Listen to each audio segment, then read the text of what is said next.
Welcome, fucking Andrea. It's gonna be one of those sessions, isn't it? Maybe. I don't know. Yes.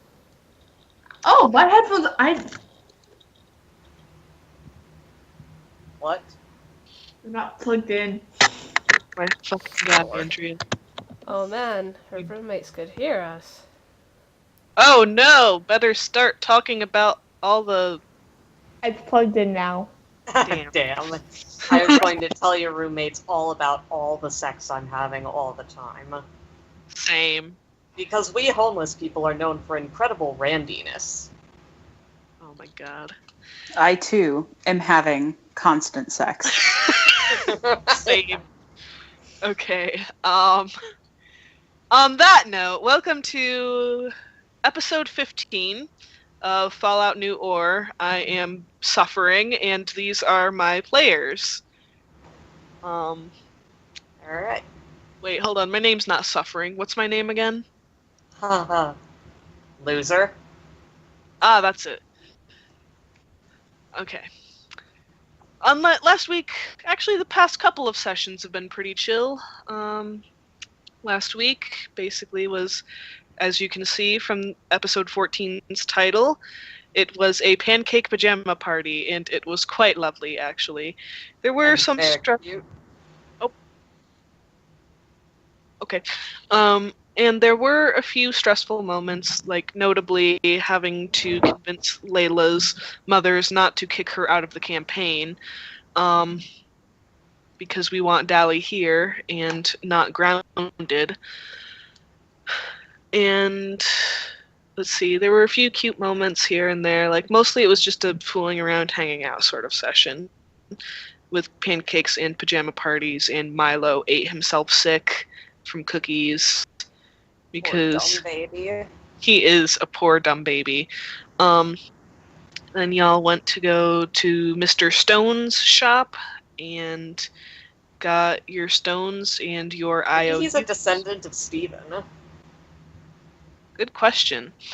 Then again, I always assumed Stephen was asexual. I kind of got that vibe from him, but that's just off the top of my head. But he's so hot! He could Okay, also adopt. fair point. True. He's also so hot! Calm yourself, gay boy. Wait, who are we banging? Hang on, give me a second. I zoned out for a second and don't know who we're talking about. It's not what you're thinking, Hannah. I don't know. Give me 1 second. Or I can do it. Oh Oh god, his eyes and his hair and that fan art. Calm your tits. No. Anyways, so y'all got your IOUs and your stones. Cadis evolved, Sarah evolved, and I believe Layla is taking the Sunstone back home to evolve Sprig. And I believe that's where we left off, aside from the pancake pajama party, Shelly visiting to convince moms to let Layla go, sisters being sisters, Dusty being adorable and having a crush on Jake, and etc. Anyways, so we can start with you either in the shop heading home or already home, whichever you guys would prefer. Oh. Let me think. I think we were just about to leave the shop anyway, so I think we probably can just go straight to, Back home? Yeah. Okay. Dally. Hello. Yeah, there's tapping in the background. It wasn't me because I was. So muted. that Yeah. is what you call toaster oven. Me again. I'm sorry. Oh, sorry, Hannah. Yeah, sorry you have to deal with such a sensitive microphone. Alright, so Dally, just letting you know, Sprig feels very, very drawn to the stone that Layla has gotten. She makes. Fuck you too! What? Well, fuck you, Andrea! It does actually look like Oh, but Andy's saying that to Bucky because of where they're positioned on my screen. Oh my god! Yes!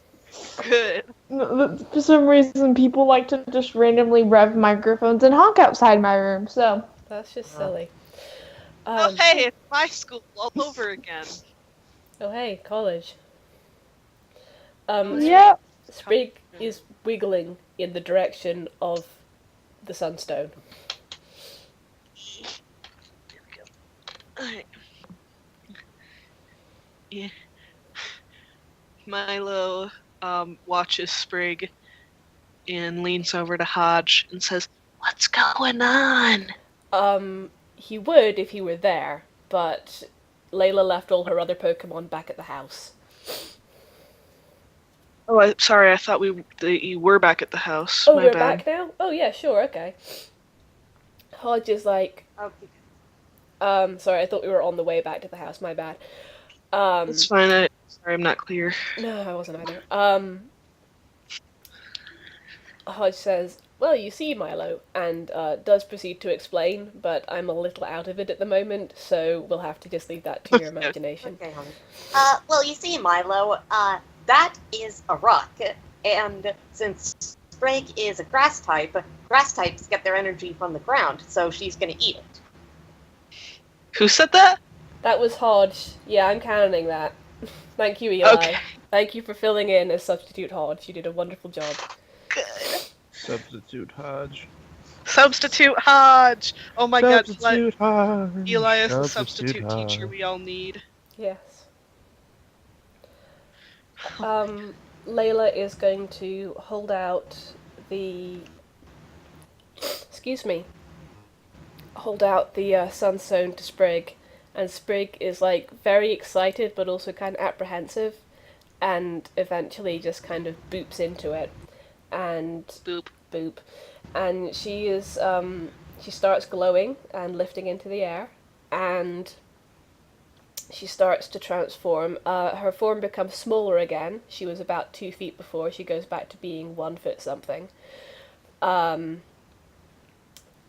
And you can kind of see things unfurling from her. So, like a sort of flower skirt unfurls, some little flowers come off of her head. She grows a pair of antennae, and you can also see butterfly wings sprouting from her back. And when she settles back down on the ground, she looks very much like a blossom.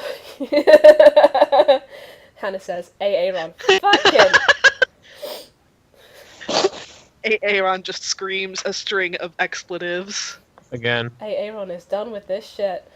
She looks very much like a blossom, but more with butterfly colouring. So she is white, and her flowers and petals are red and blue, I think.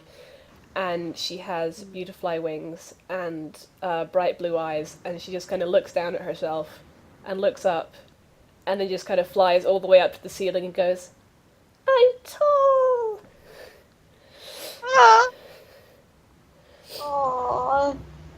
And And Layla holds out. Iolana opens. Sorry. Layla holds out her arms for a hug, and Sprig goes and hugs her. When Sprig says I'm tall, Iolana opens her mouth and says, yeah, you're really fucking tall. Yay! You look awesome, Sprig. Thank you. Cadis says, "I wish I could fly." Yeah, but you're bigger. I am bigger. You can run faster because you have long legs now. That's true.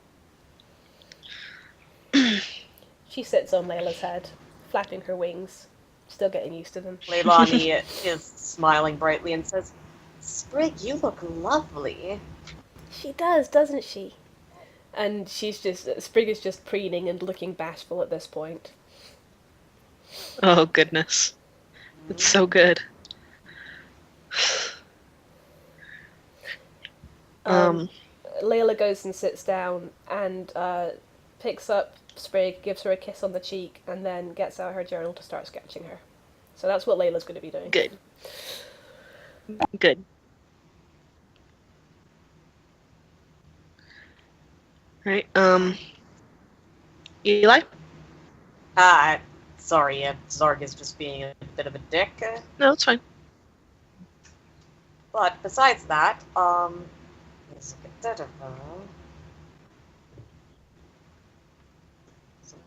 something. Whatever, I lost it.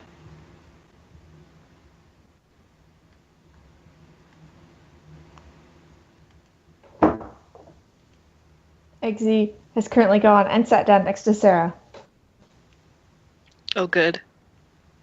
Iolana glances at Sarah and says, "Wow, your resting bitch face is even worse now." She's gonna poke her, she's just gonna hold out her staff that's on fire towards her. And Eggsy lights up. Ah! Because she's like fuck. significantly taller than Eggsy, she just kind of reaches down and pats him on the head. Aw. Eggsy just smiles really, really big and then falls over and then just gets quickly back up. Oh, shit. That's Damn it. adorable. Lucky. Having an allergic reaction. Oh. Alright, take care of that. No, I got it. It's right here.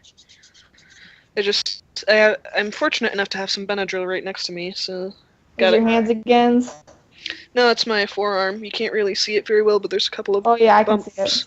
Like, Yeah. that's mostly me scratching, but you can see a couple of bumps maybe here, and... Yeah, I see Yeah. it. So... Alright. I'm good. In the time it would take a normal person to make cheese toast, Jolene has produced multiple new sweaters to accommodate everyone's new forms. Yay! Okay. That's fine. Everything's fine. I mean, they're not fancy sweaters. I would, you know. Yeah, They yeah. are still You awesome. would need the time. Julie would need the time of normal horse to make 2 sets of cheese toast. Oh, God. Anyways, is there anyone else who, like, wants to do anything specific? Quinn's just gonna be sitting probably at the table, just absentmindedly running his hand over the surface. Spark is going to be sitting down on the other side of the table and just kind of look up. Quinn, let me see your arm. Huh? Okay, and instinctively he hands her. He kind of gives over his good arm. Other arm. Oh, okay, and he unstraps it and just kind of sets it on the table, and then he's just kind of there. It must feel strangely good to be able to have another arm to hand over, I think. It's Spark's just going to sit there and start working on attaching the blade and see if she can't start modifying the ends to be attached to nerves. It's strange. That makes sense. Still hurts sometimes. Quinn, what happened to your arm?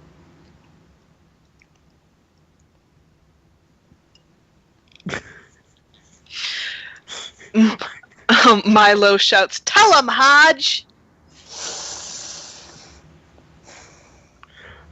If Hodge says anything, Sarah, because Hodge is so small, is just going to be behind, literally an inch behind him, just staring down at him, daring him to get it wrong. Hodge just looks up at Sarah and goes, "Hi."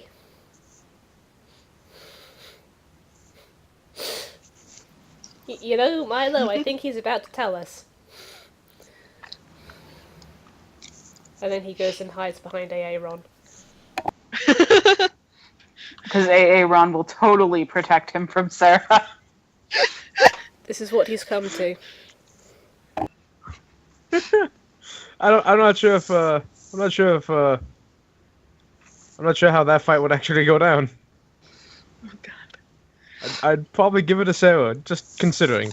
Anyway, he's just gonna kind of like look like he's kind of lost in space, possibly having flashbacks, and just be like, I lost it in a fight. Leilani just cringes and says that I honestly can't even imagine. I mean, I'm sorry, Yeah. I don't really know how to respond to that correctly. I'm not quite sure how to respond to it myself. Did you beat the other person up? They took my arm.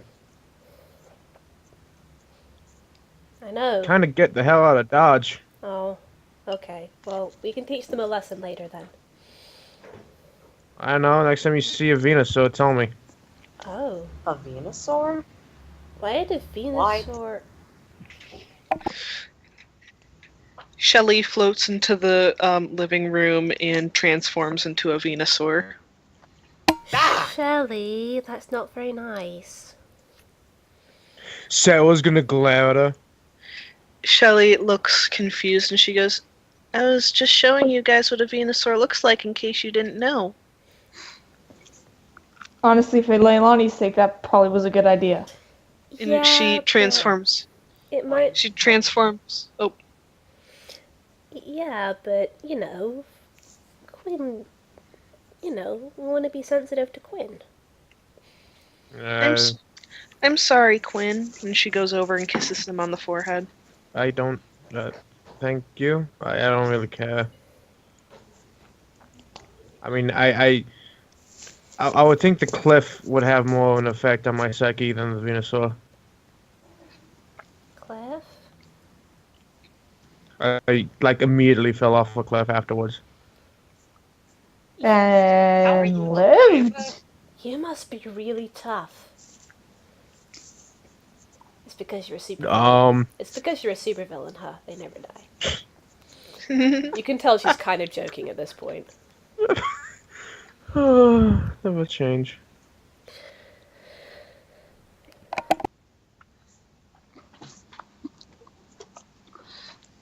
Jolene pats Quinn on the shoulder and says, "We all have rough days."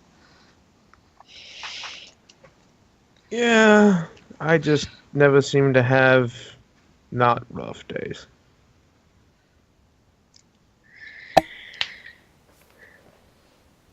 More pancakes? Sure. And you know that he's already actually summoned to his pocket? Peep sweeps down to the pancake plate, grabs the pancake, and flies away. Meanwhile, Leilani Hey, Sprig, you might be able to actually chase after Pete. Sprig looks ecstatic and then starts flying after Peep. She's still getting used to her wings, so she's not very fast yet, but... Peep shrieks and flees. And there is now a horde of Pokemon children chasing after Peep on the floor. Beware, for I am now the tallest of all Sprigs! Oh my god, my heart. Layla is going to Leilani stop drawing temporarily and get Quinn more pancake. Good. Yeah, he's gonna eat whatever's given to him, and if he doesn't eat it, he's gonna put it back. He's gonna put it into his pocket like he usually does. Pocket pancakes! He already has a couple of them like rolled up. He's like done this every time y'all have gotten food. If he doesn't eat it, he puts it in his pocket and he eats it later.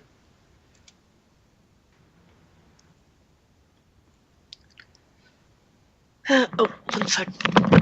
Were you saying something about Leilani, Eli? Yeah. Sorry. Let me think. Leilani basically just goes over it, chats with Iolana for a moment, and then after a moment comes back and hands Jolene a bunch of cotton and says, "Can you make something soft for Quinn? Like, I don't know, socks or a glove or something? just so his days are less rough. Kaleo. Oh my god. Kaleo charges over to Leilani and accidentally runs into his leg. Then looks up Ow! and then looks up at him and shouts, "Orre, cape for adventure!" Iolana rolls her eyes and says, yeah, or that. I'll see what I can do. Thank you. Kaleo shouts, "Adventure is out there!" and then charges off in the wrong direction again. Kaleo, that way. You know, Adventure is in every direction. if we ever get lost, we can just set Kaleo loose and then go the opposite way. Like, when I say the wrong direction, I mean, like, he's not running towards a door or any open space. He runs into a wall. At least in this case. I love this child. Oh my god. Adventure is in this wall. Kaleo stares up at the wall, and he goes, "We need to find a way past this barricade." I love him so much. Eggsy just kind of walks past him and through a door. "Whoa! You're a really good adventurer!" he shouts as he follows Eggsy. Oh no. Are you okay, Hunter? Yeah, I'm fine. Oh, It's God. just. Ugh. So much suffering in one party.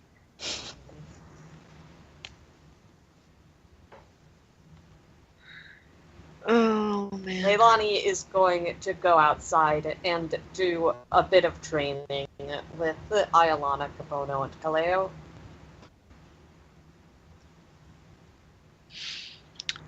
Alright, Leilani says, okay, Capono, I'm not really sure what you can do. Oh, sorry. Kaleo, I'm not really sure what you can do. So, Capono, fire some bubbles and, Kaleo, just destroy them somehow. And Capono just lazily Oh no. breathes out a bunch of bubbles. Oh. get ready. Get fucking ready. Oh boy. Kaleo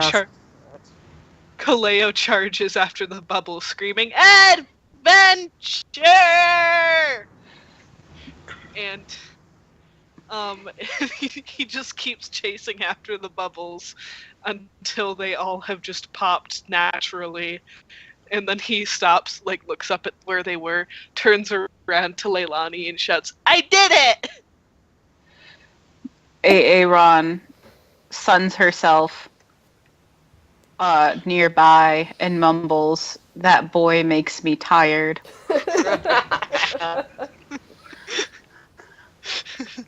Leilani opens his mouth, closes it, opens it again, and says,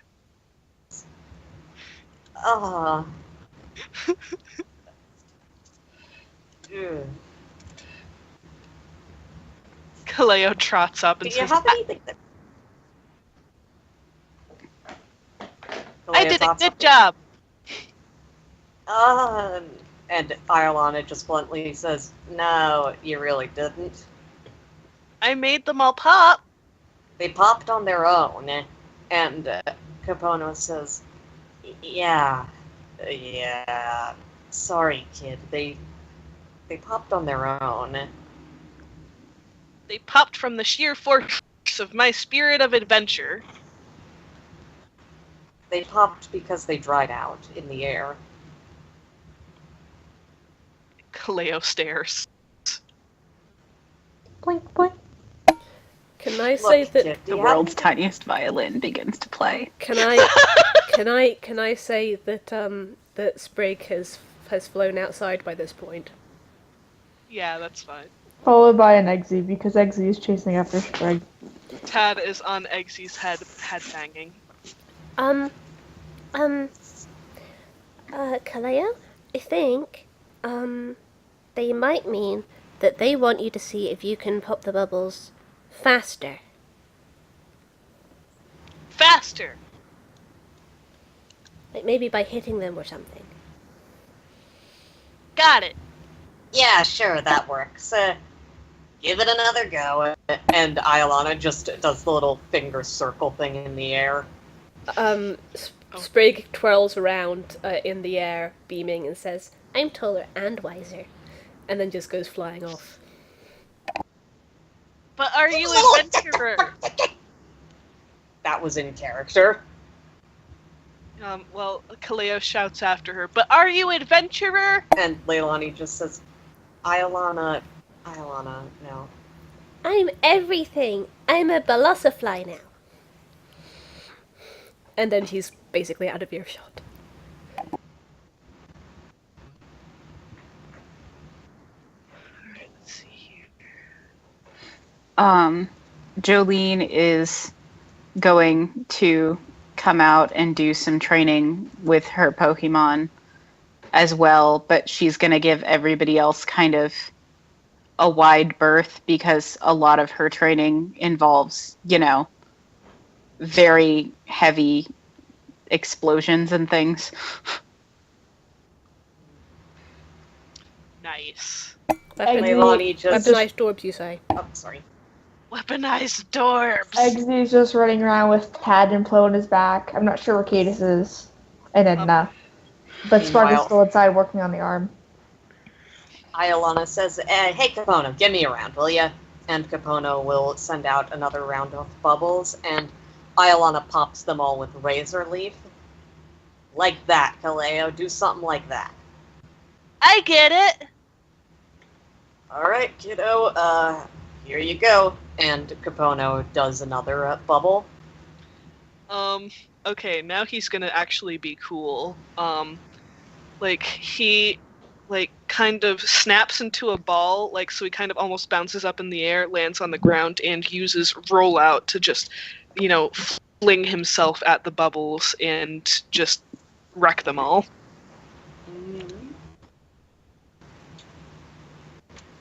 And then he pops out of the ball he was curled up in, and he goes, "How is that?" Now that's what I'm talking about. And Capono says, yeah, good job, Kaleo. You're getting the idea. I used rollout. It's super effective. Yeah, it is, kiddo. And Leilani claps his hands and says, way to go, Kaleo. I'm glad to see that you're... Well, I'm glad to see you can do something. And I won't make you decide what all his moves are just yet, but when you do, send them to me via Google Docs, please. No problem. And Leilani smiles and says, alright, so, Capono, as per usual, you will be our target practice with your bubbles. Nobody actually hit Capono. And Capono says, yeah, I bruise like a banana. And... It's funny, because literally... And...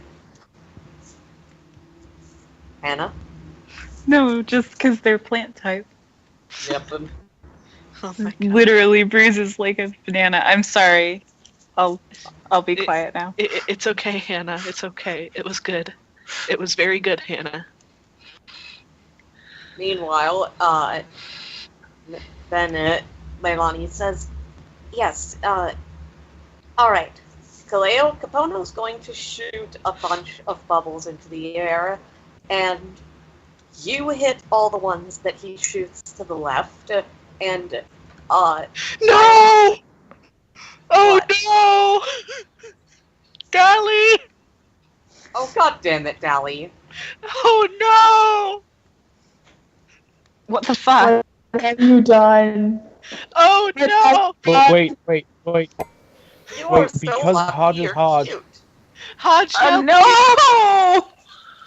Wait, because Hodge is Hodge, wouldn't he also make the assumption that because she evolved from a banana, he evolved from Coke, From a Coca-Cola. from Coca-Cola? Ah! That's why he Yes. knows everything, because Yes. Coca-Cola fixes everything. Coca-Cola Yes. is all.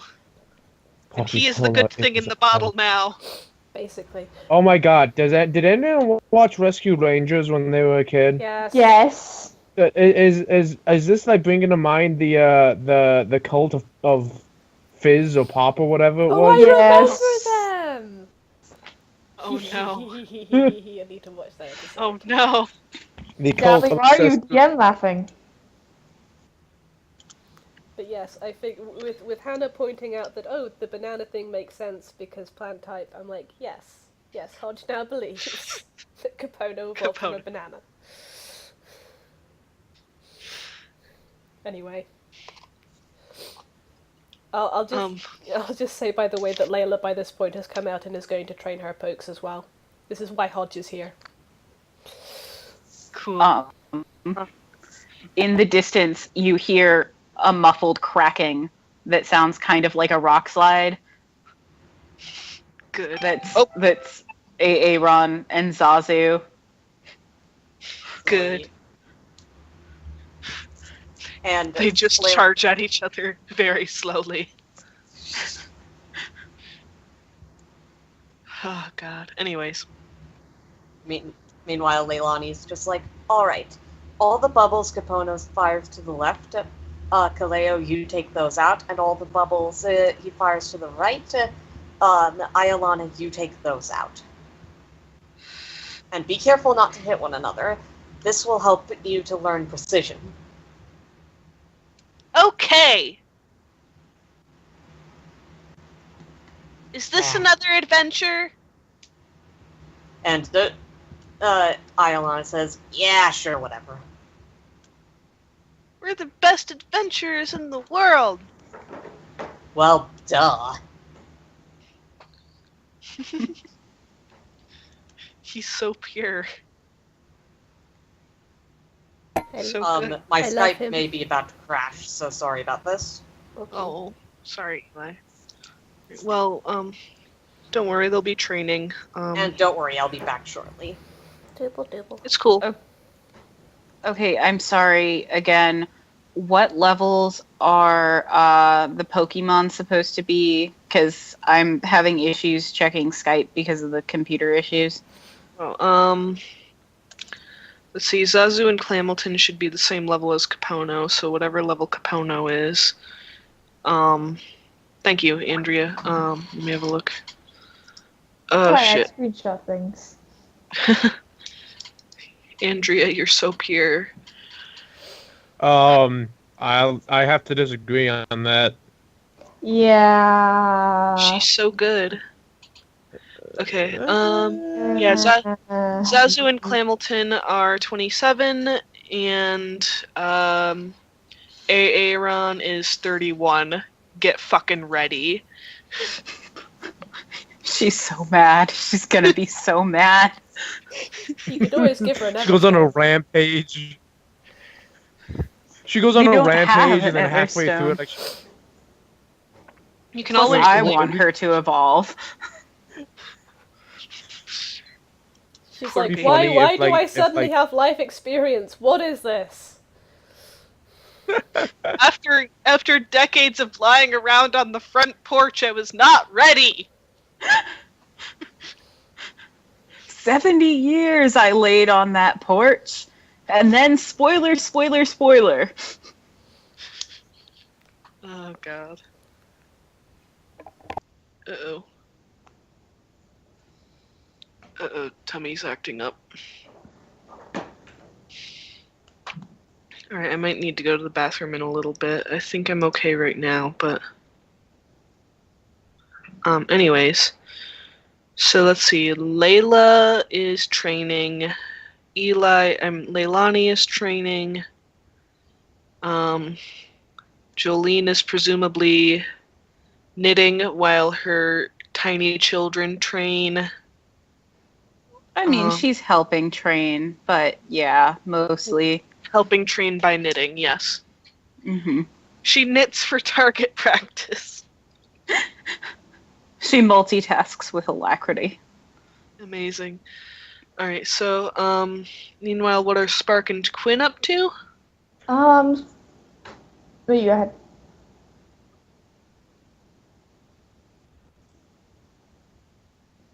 Okay.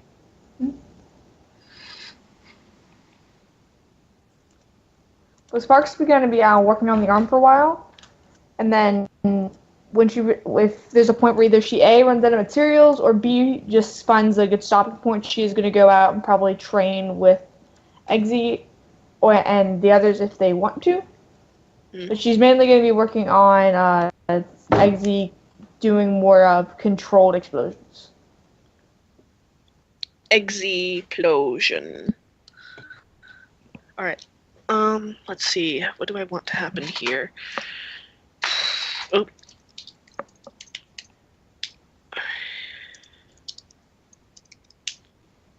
Ooh. That is a very interesting roll.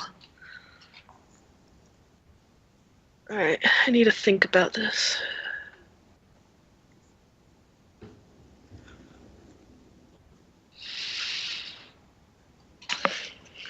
Alright, I guess I can figure it out. Shelly floats to the nearest person. I'm guessing that would be Quinn at this point? Yeah, Quinn's probably still just sitting at the table. He's probably zoned out. Shelly floats over to Quinn and sits down in front of him. And she says, "Where are you guys going next anyway?" I'm not 100% sure on that, actually. And she, starts thinking a bit. And as she is thinking, she starts floating in the air again. And as she is floating, she is slowly spinning. Because she's just, no longer controlling her floating. She's just kind of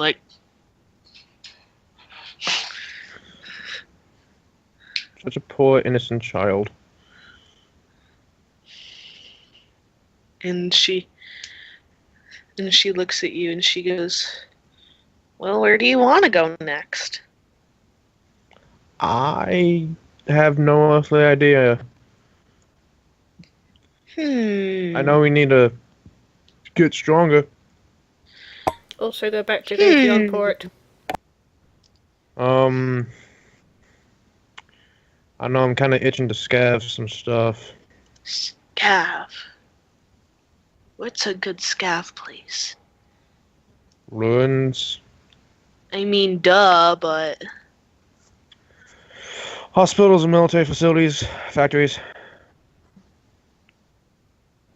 And she, starts tilting her head back and forth. And she goes, "I'll go ask the others what they want to do. Maybe you guys can come up with something all together." And she flies outside and... Let's see, is Eli? No, Eli's not back yet. And she taps on Spark's shoulder. And says, "Where do you want to go next anyway?" Not quite sure, actually. Well, what do you want to do? That's what I said!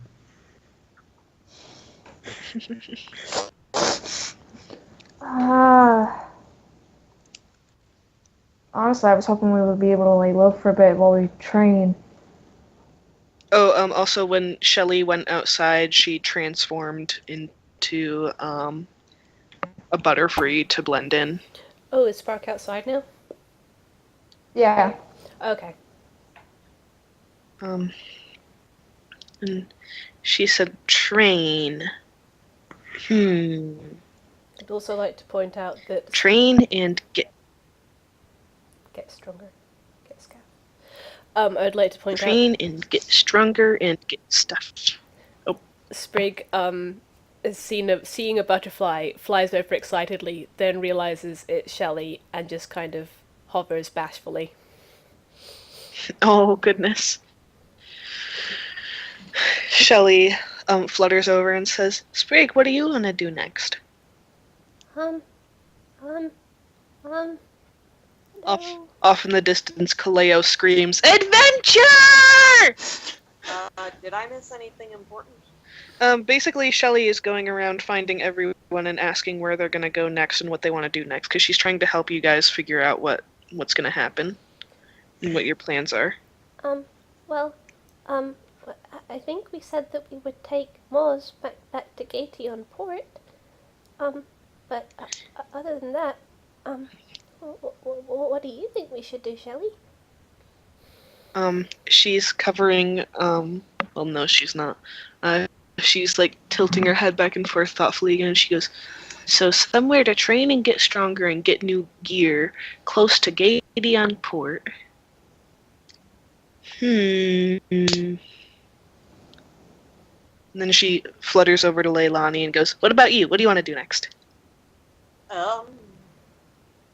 Leilani is thoughtful. Well, my family is safe. Off the top of my head, I think there might be other useful things in the vault, but I don't really know if I want to go back there, and there might also be other things there that I don't want. So I'd also really love to explore more of the wasteland and see what other beautiful things are out there. Explore. We are one hell of an adventuring party, aren't we? Literally, adventure, explore, get strong, and collect loot. Leilani smiles and says, I've never seen anything like it before. I want to see everything. She flies over to Layla. What do you want to do next? Something that's not going to make my mom's mad at me. So safe. Yeah. I mean, maybe we could get some medical stuff for if we got hurt. I don't know. But we do need to go and take Moz back to Gation. I mean, that's what he wants, so, and we should try and keep him safe too, and anything that could help us get back into... I probably shouldn't even be talking about going back into Mount Battle, that would make Mama upset. I'll go with whatever the others do, as long as we do get to take Moz back to Gation. While this is all going on, Sprig is trying to fly casual, but she's also kind of conspicuously staying close to Shelley. That's so adorable. She's trying to look like she's not. She's trying to look like I'm just flying. I'm just flying. Oh hey. Eggsy has gotten distracted and is underneath Sprig and is kind of like jumping, trying to touch Sprig's wing. Oh my god, I forgot that Sprig has a crush on Shelley. That's so cute. I know. It's so cute.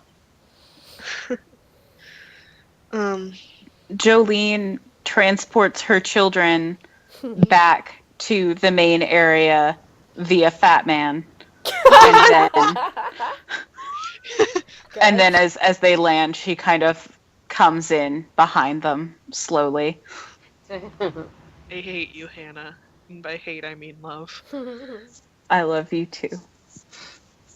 Shelley goes, Jolene, where do you want to go next? Honey, I don't really... I haven't wanted anything in a long time. Well, why'd you come out to Fiendhack, Jolene?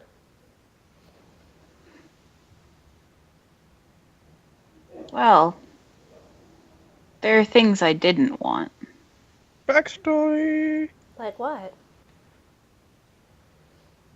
To stay where I was. How come? Leilani looks at Jolene and then says, "Is everyone's story sad out here?" It's the wasteland, kid. It kind of happens.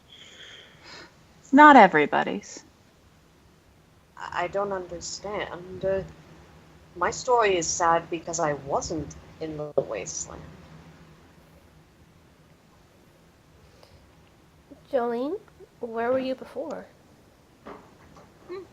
My husband and I had a settlement. Well, a farm. There wasn't really anybody on it but us. And People don't. And cabbages, right? Mm-hmm. My cabbages! So, Sorry, I had to. so where's your husband now? He's on the farm. Do you miss him? All the time. Well, then how come... Leilani blinks and then says, "Oh. Oh." What? Leilani looks at Jolene and says, "I'm sorry." Wait, did he... Is he not... Did he die? Yeah, honey. Oh. I'm sorry. Is that why you left? Yeah. It's easier if you're not around the things that remind you. Would... Leilani says, "I know what you mean. You might be able to talk to my sister Kaimana about it, because after her cottony was burned and buried, she couldn't go into the gardens for a long time. I think she still misses him, even if she acts like she doesn't." I don't think you ever stop missing the people that you loved. Just get used to it. Spark just kind of is looking down at the ground. Leilani reaches up and holds Iolana's hand. Would you like a hug, Jolene? Sure, sweetheart. Layla gives her a tight hug. Jolene hugs back. I just want you all to know that I'm fine. I Is that why you turned off your camera? don't worry, No. Bucky. Quinn hasn't even No. started talking about his backstory yet. You don't even know about his backstory yet. Yeah, why don't you fucking tell me, man? Because I'm the DM. I need to know. Wait, Because I yeah. didn't come up with it until like a couple of weeks ago. You ass butt. The Started this. only backstory I had was why he was like with Sarah and like maybe a few days before that, and why he's now in this part of the world, but not like him growing up, who everyone in his life was. I didn't have that all sorted out until like a couple of weeks ago. Well, Well, tell me now. now I don't feel so bad about not telling Hatter all the stuff I came up with for Threnody. Oh, I know. Well, you keep writing it down, and every once in a while, I'll just go back and see what you added and read more. Mwah. Anyways, so where exactly is everyone right now? Are you in the town, outside of town? I figured we were just kind of in the garden. Like the house's area? yard? Like the House's yard? yard? Yeah. Yeah. Yeah, Trying and to not set things on fire. I think Quinn, having lack of anyone else to be around, has come outside. I'd like to imagine, by the way, that Lyra's Levany might be around outside, just kind of going, "Oh dear." I must keep an eye on these children and make sure they don't destroy the yard. Yeah, she is hovering very protectively towards all the plants. Yes, I kind of see her as like, yes, gardener. Clamilton uses water sport. Oh, bless her. Very nice. So sweet. That's so little cotton socks. Hey, you took my thing. Leilani, I know. but after talking to Jolene, Leilani, and Iolana just gently headbutt each other, and Leilani says, I'm glad you're here. Alright, I know what I'm gonna do. Everybody roll perception. Oh dear. Oh, Are we gonna be jerk Hang neighbors on, I now? need to get to the rules room. Are we Is gonna this- be jerk neighbors? oh, Oh, I Oh, hope I so, had- just so I can make them Oh, look I- like assholes. please do. That's part of why I went outside. It's a 16. please tell me we meet the neighbors because Quinn wants to do something really, really special if they meet the neighbors. That wasn't even what I had planned, but yeah, we'll do the neighbors now. Okay, hold on. Oh, are we rolling perception? Or are we seeing if the neighbors are here? Alright, the perception was for something different, so disregard that. Okay. We can do that was that. good. We'll handle that. Bad roll. we can do Well, that they- later, I guess. Yeah, we'll do the perception later, because, like, you all reminded me, and so we'll do that now, If I we're suppose. doing the neighbors, should we do a quick trigger warning? Yeah, Yeah. quick trigger warning. Trigger warning. Transphobia. Transphobia. Yeah. So Dusty comes outside. And she, gives all of you a very bright but shy smile. And she is carrying. He's dancing around her legs. She reaches down and pets Eggsy, and she is holding Nell in her arms. Kaleo runs up and he's like, "Holy shit!"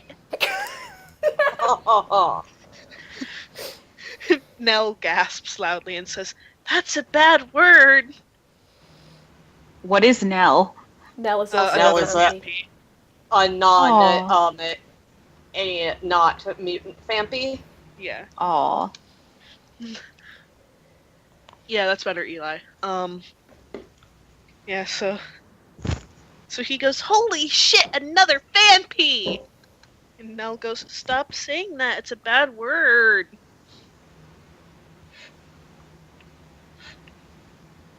Iolana is visibly amused. And Nell looks down and she's like, "Tell him, Eggsy, it's a bad word." Yeah, bad. Don't say it. Nope. But it's such a good word. It's a bad word, It's and yet fuck, it's. cunt, cocksucker, motherfucker, tits, yells Yep, Iolana. saw that coming. Saw that coming from a mile away. Um, Were there holotapes of George Carlin? Please. yeah, why not? Yes. Why not? Sprig has Scam gone. it. Iolana and Bright Leilani pink. would sneak into the edges of the garden and listen to them sometimes. Sprig has just gone bright pink and just agape at Iolana and looks around and goes, "I am so sorry." And Leilani just giggles. Shelly looks up at the sky and says, "I'll be right back." And then she flies up. Okay.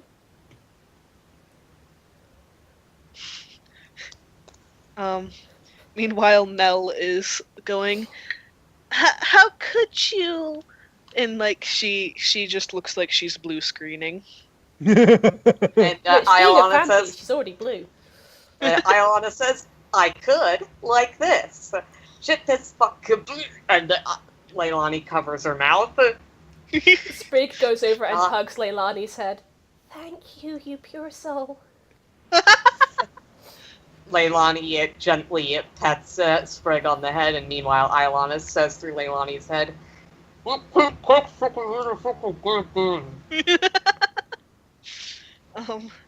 You kissed your trainer with that mouth. "Ew, no." Flo is looking Hey, wide-eyed Aaron. at Iolana. Dusty looks very confused and she says, "What's going on? Nell, are you okay?" Aaron Leila. begins quietly eating a hole into the middle of the garden. Damn it, Aaron. Can I say Um, that? Can we say that Levany, the wallflower, the Levany is kind of going, "What are you doing?" Yeah, the Levany is just. I was about to say, Dally, that Good. she was standing nearby and like she's just watching everyone else. And then she turns around and sees Aaron, screams and runs towards her. And meanwhile, What? Good Leilani dirt. Find different dirt. This is my dirt. This is good. The dirt is for the plants, not you. Aaron steps 2 feet to the left and begins eating again. I'm plant type. And then just dum. Meanwhile, Leilani says, I'm really sorry, Dusty. Ilana's just being a dickhead. Leilani! That's- She covers her mouth and gasps. And Nell has officially fallen out of Dusty's arms and is just lying on the ground. Oh no. Twitching. Chloe's over and tried to sit on top of Nell. Kaleo starts nudging her with his trunk, and he's just like, "Hey, are you okay? Hey, have you not had enough of adventure today? Is that why you're sick? Do you need more adventure?"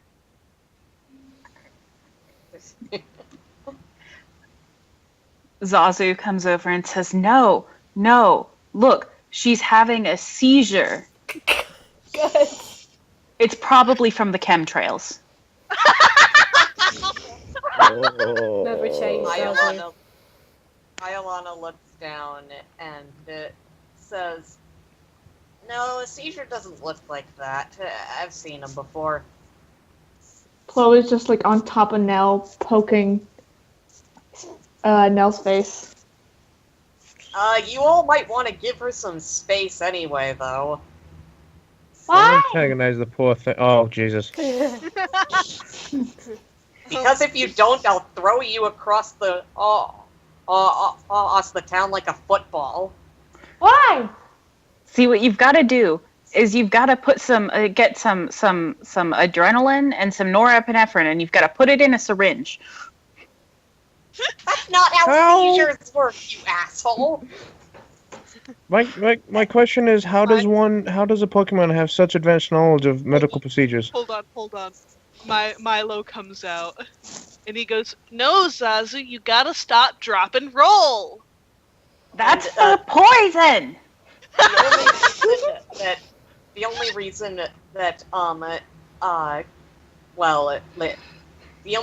both Leilani and Iolana know this is because in their spare time they read a lot of the medical handbooks, and also because of incredible genetic smallness, there were a good amount of disorders in the vault.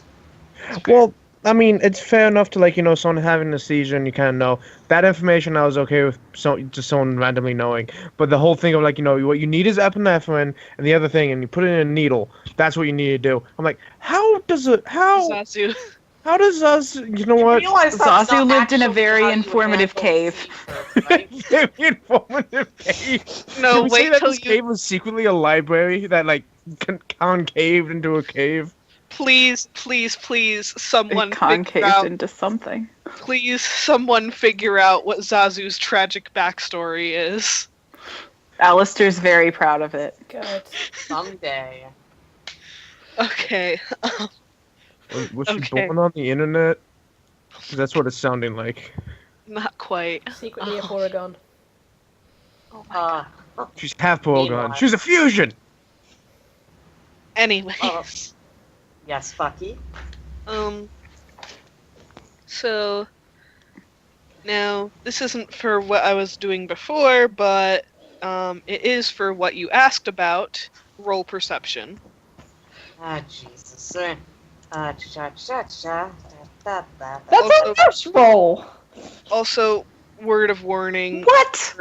If slurs come out. Yeah, this is where the trigger warning is here for. Mm-hmm. Yeah, there might be... I'm sorry, I'm being distraught by my own roll. 19. Please look at that. That's tragic. Yes, that is. That is a bitch. Ooh, wow. That's a lot of ones. That is bad. It's a good thing we're not playing 19. the Star Wars system, or that would be a botch. Layla got I 20. play Star Wars tomorrow. Q got 19. I'm gonna say Layla and Q pass. You notice... Oh, hey, I did get a 20. Nice. Sorry. You notice a couple of people. Layla, you recognize them. A little ways away, kind of observing the scene and muttering to each other while looking at Dusty specifically. Layla instinctively moves towards Dusty protectively. My bad. That's a 23, not a 19. My bad. In any case, you still pass. Yeah. And Can I roll intuition on Layla's actions? Sure. Oh my god. God. Is Joe? I Wow, felt wow. like You're having a bad dice day. Jolene's feelings are still clouded by the reminder of her grief. I mean, But I if could, Lay- I could give you. I can help with that if you like. Oh no, it's not that important. I failed, and then Alistair gave me a chance to maybe figure out what was happening anyways, and I failed again. I will take it. Fair enough. So you were not meant to figure out what's going on. Jolene is Dice indeed, gods have spoken. Jolene is indeed having, remembering her tragic backstory. Yeah, Jolene, all you know is that Layla is being protective of Dusty for some reason, which I'm sure you gathered. So I'm gonna elbow Leilani and just kind of like nod to the, without like bringing attention to it, nod at the people that are watching and muttering about this group. Leilani smiles and says, "Oh, hello, my name's Leilani. Who are you?" they give you a look, ignore you, and go back to what they were talking about. Iolana says, "Wow, rude," and jumps over to them.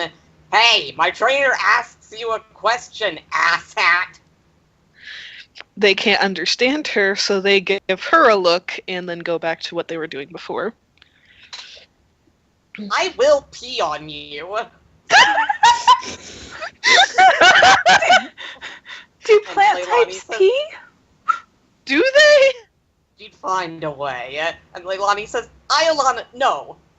And goes Leak over seed and that grabs boot. her. Oh my god.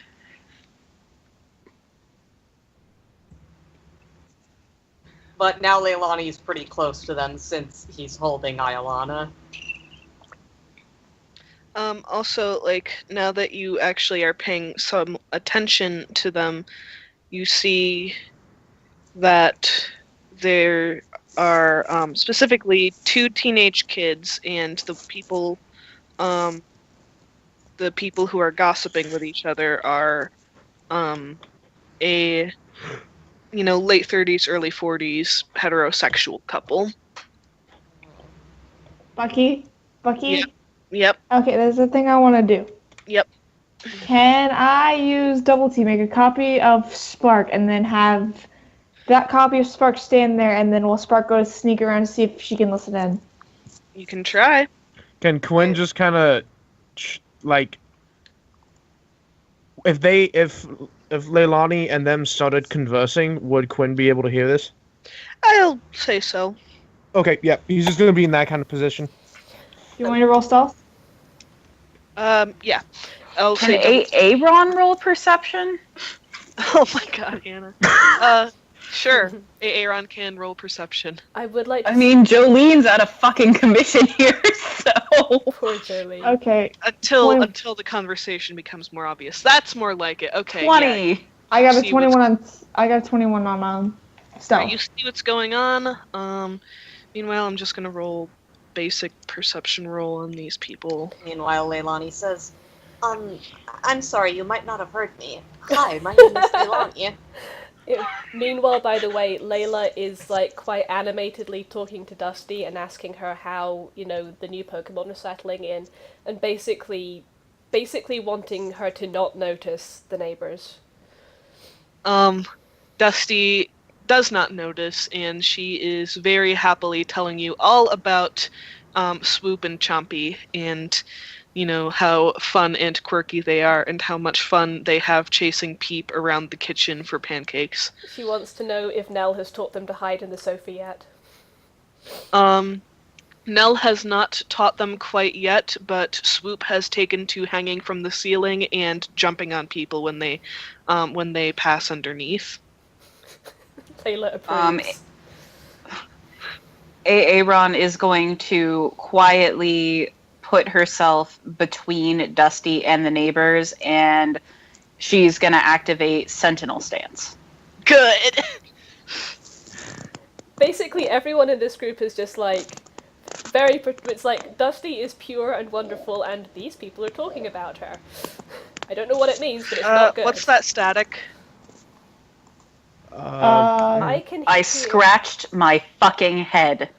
Oh my god, microphone. Oh my god, Hannah. I'm so sorry. That shit just ain't fair. You might be able to mess with your Skype settings, maybe? Or maybe I mean, turn it's down no... the gain, but I already tried. Yeah, no, Oh fair enough. It only happens occasionally. I wouldn't. Yeah, it's fine. I was just wondering if there might be a way to make it easier on you, so you don't have to gauge your every fucking move. Wow, that's bad. Technology, why? Technology, why? But do they respond to Leilani being aggressively polite? They give you a weird look, and one of the teenagers, there are two boys. One of them goes, "What do you want?" To say hi? And to introduce myself. It's polite. well, we're just hanging out here. I mean, it's not an invitation. We're here having a conversation on our own. Well, you're in front of the Hartigan-Lamont's house. The parents exchange a glance, and you catch them looking at Dusty again. And Spark, before they started actually talking to Leilani, you overheard this.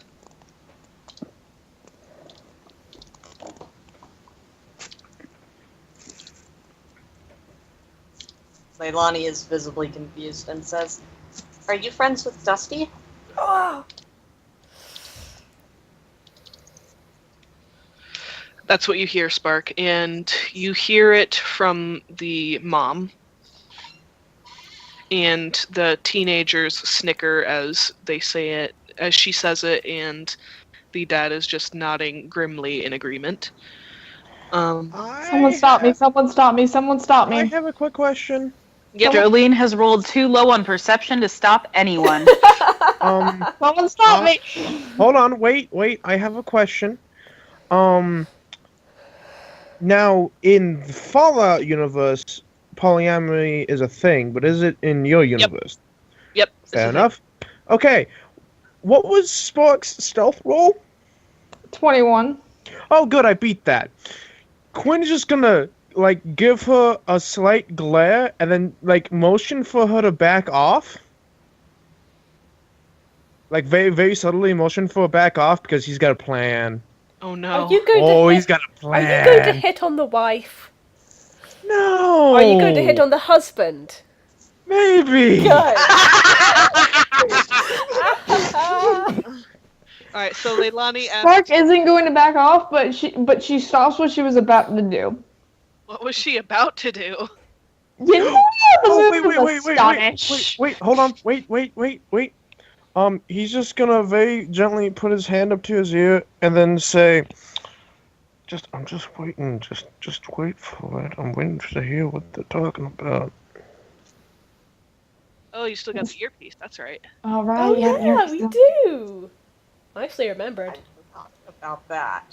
Because Quinn hasn't seen the extent of what they're talking about. When he realizes how, just deplorable these people are, he's gonna plans. Spark will back off. You see if she's about to do something and then backs off slightly, but still stays head in.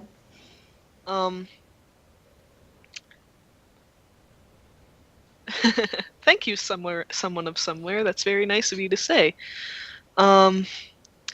Anyways, so Leilani asked, are you friends with Dusty? Mhm. Trigger warning, slur. Yep.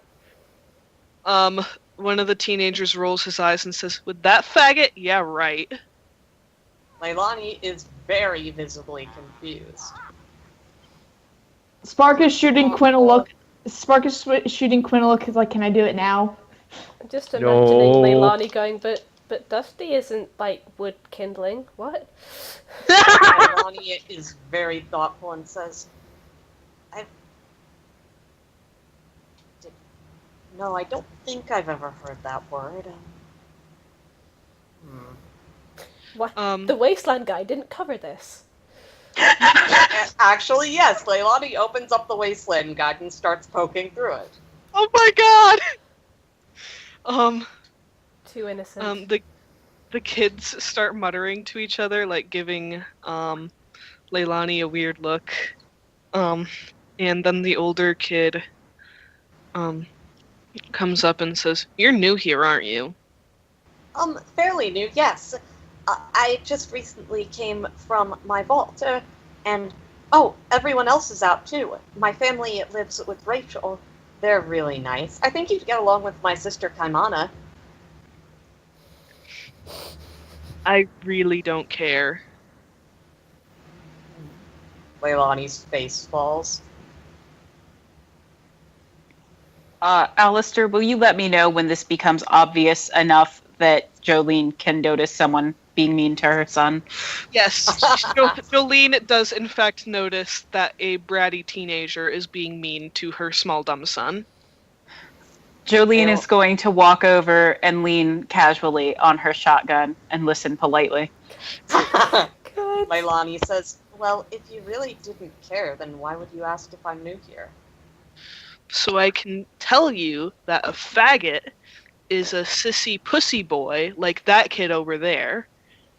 Boy, you better watch your mouth. Quinn. And the parents actually say, Joe, you can't listen. Leilani looks at Dusty and then looks back and says, "Oh, you're confused, aren't you? No, see, Dusty is a girl. That's why she's girly." Well, the parents ignore you and they say, Joe, you shouldn't call him names just because he's confused. Who's him? Older kid jerks a thumb at Dusty. Leilani says, "Dusty is a girl."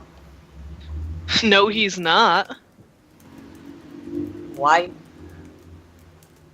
wouldn't Dusty be a girl? She's a girl. Dally, I'm gonna say it's starting to get loud enough that you can overhear bits of it.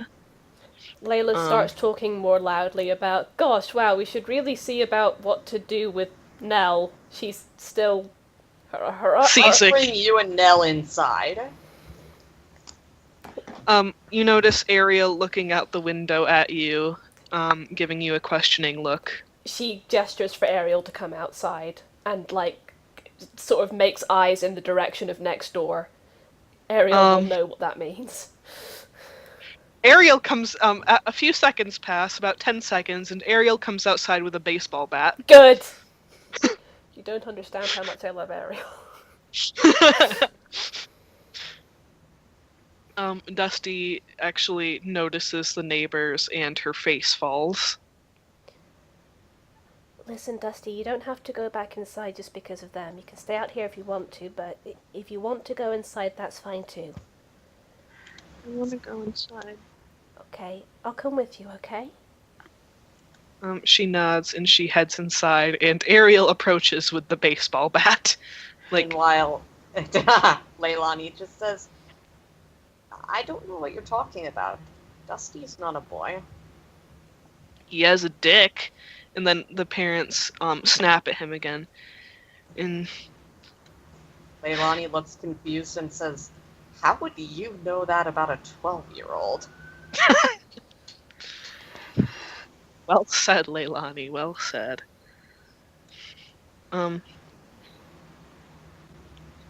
and the parent, when the dad, the dad's about to like say something, and like he's visibly bristling, and the mom says, "Well, you see, we've been here a long time, and when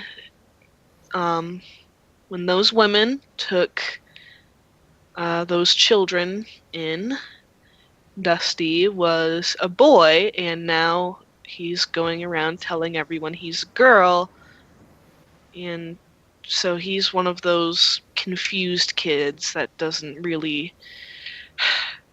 And the dad interrupts, and he angrily says, "Just because they like girls better doesn't mean they should impose that on their son."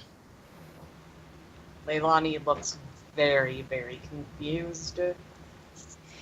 Someone please hold me back. No, All right. I'm inside. Ariel's there with a baseball bat. Leilani says, "Well, why should I believe you? I know a lot of strange things happen in the wasteland. And Dusty says she's a girl, and I've known her longer than I know you, so I believe her. And I know that people in the wasteland are willing to lie about weird things that I don't understand. It's happened before." They start to notice Jolene's shotgun and Ariel's baseball bat, and Mrs. Hartigan-Lamont, control your child. Nope. and the dad scoffs, and he goes, "Are you really gonna do that in the middle of town? Do you see all these guards around here? They'll arrest your ass before you can spit." Okay, that's it. I'm gonna beckon to the dad to get him to lean in. He's not falling for that. Nice Okay, try, astonished. though. All right. I'm gonna walk up. You don't have to, because I'm going to use Astonish on him so he doesn't move. Ah! So then, let me roll it for that to hit first. Sir, do you have any idea how old I am? Too fucking old. You It don't won't say be- that about a lady. It Says won't be Leilani. my first night in jail. Where is my move? I love her. Quinn goes inside. AC of 2. Then Leilani blinks and looks at Jolene and says, "Wait, you've been to jail?" Honey, I was in pre-war jail. They used to have for-profit prisons back then. Does that beat his AC? Oh my goodness me. Oh my... The AC for Astonish is 2. Against his defenses. He's wearing cloth armor and he's not well trained. Yeah, Oh, good. So that hits. yeah. Please wait. I want to do a thing. And like he is then like before he can respond to Jolene, he is like stunned, like 9 damage. Leilani blinks and says, "Sir, are you okay?" Hey, fine. Now here's what's gonna happen. You lovely people are all going to get your nasty, hateful asses back inside, and you're going to keep the word faggot out of your mouths. Forever. Or I will come back, and I will put you in the ground. Are you gonna roll intimidate? I will absolutely roll intimidate. And then Do I get a bonus? Leilani's intimidated. I believe Jolene gets an assist from the Astonish. I'll say that, yeah. Please. All right, that's not too bad. I've got a crit in there, so it's a 22. They're all stunned silent, and like a crowd is, starting to stop and gawk now. They're all stunned silent and glance around nervously, and the younger teen breaks the silence by leaning to his older brother, and he goes, "Do you think it's okay if we say tranny?" And then No. the older brother slaps his hand over the younger brother's mouth. At which point, can I say something? Yeah. Sure. A woman walks out of the house with imagine Jessica Rabbit, but with more, actual features, Oh no! and a black dress instead of a red dress. Oh no! Oh boy. Quinn, why? When because. Oh, I was no. waiting for the comment about Quinn. Like, I don't even know what Quinn's gender is, and it never happened. I'm like, if I don't do this now, I'm not gonna get the chance. So screw it. She comes out, and she's like, she's doing that real like sensual walk up to the fence. She leans on the fence, and because she has that big, Destroy them! she has that like big slit up her leg, up her dress. She like has her leg out, and she like flutters her large eyelashes at the father. He is still stunned. For many reasons. And Leilani says, Quinn? Is that what you look like under there? I would never have guessed, but see, this is an example. I don't know what Quinn looks like. Jolene is going to gently put her hand on Leilani's arm and will him to stop talking. Just by my will alone, you shall shut up. Alright. Alright, what does Quinn do? I gotta see this. Well, he's gonna wait for like the stun to wear off, because it doesn't last long, does it? Yeah, it's wearing off, and like he is staring at you. She she flutters her eyes even more. She has those big like ruby lips, and she like blows a kiss at him. He is staring still.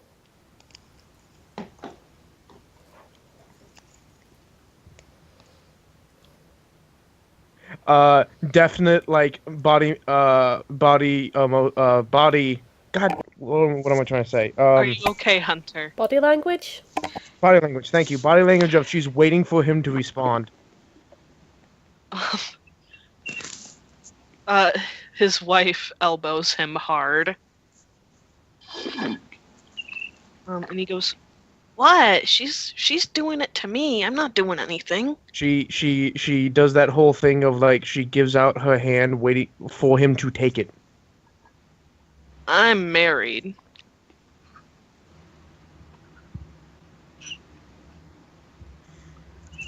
It doesn't look like that stopped you last night, buddy. Oh! Oh, shit! I don't get it. I'm dumb. Someone clue me in.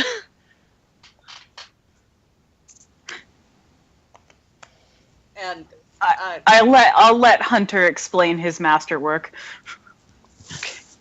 Leilani actually says, well, no, not Leilani. Iolana actually says, "Oh shit!" Oh, ringtone is on. Give me a sec to fix my phone. There we go. Okay. Ooh! I'm not sure what exactly Quinn is trying to do. Okay. He's like right at the fence, right? My impression was he was trying to destroy their family. No, kinda not. But they're right at the fence, right? I'd say so. She's gonna run her hand down his arm, his left arm, all the way to his hand, and then let the hand just kind of fall. And can I roll like Guile?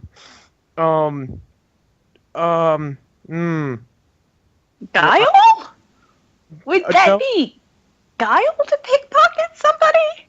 Yeah, I don't know. Focus? I'll say guile. Guile? Or guile or stealth.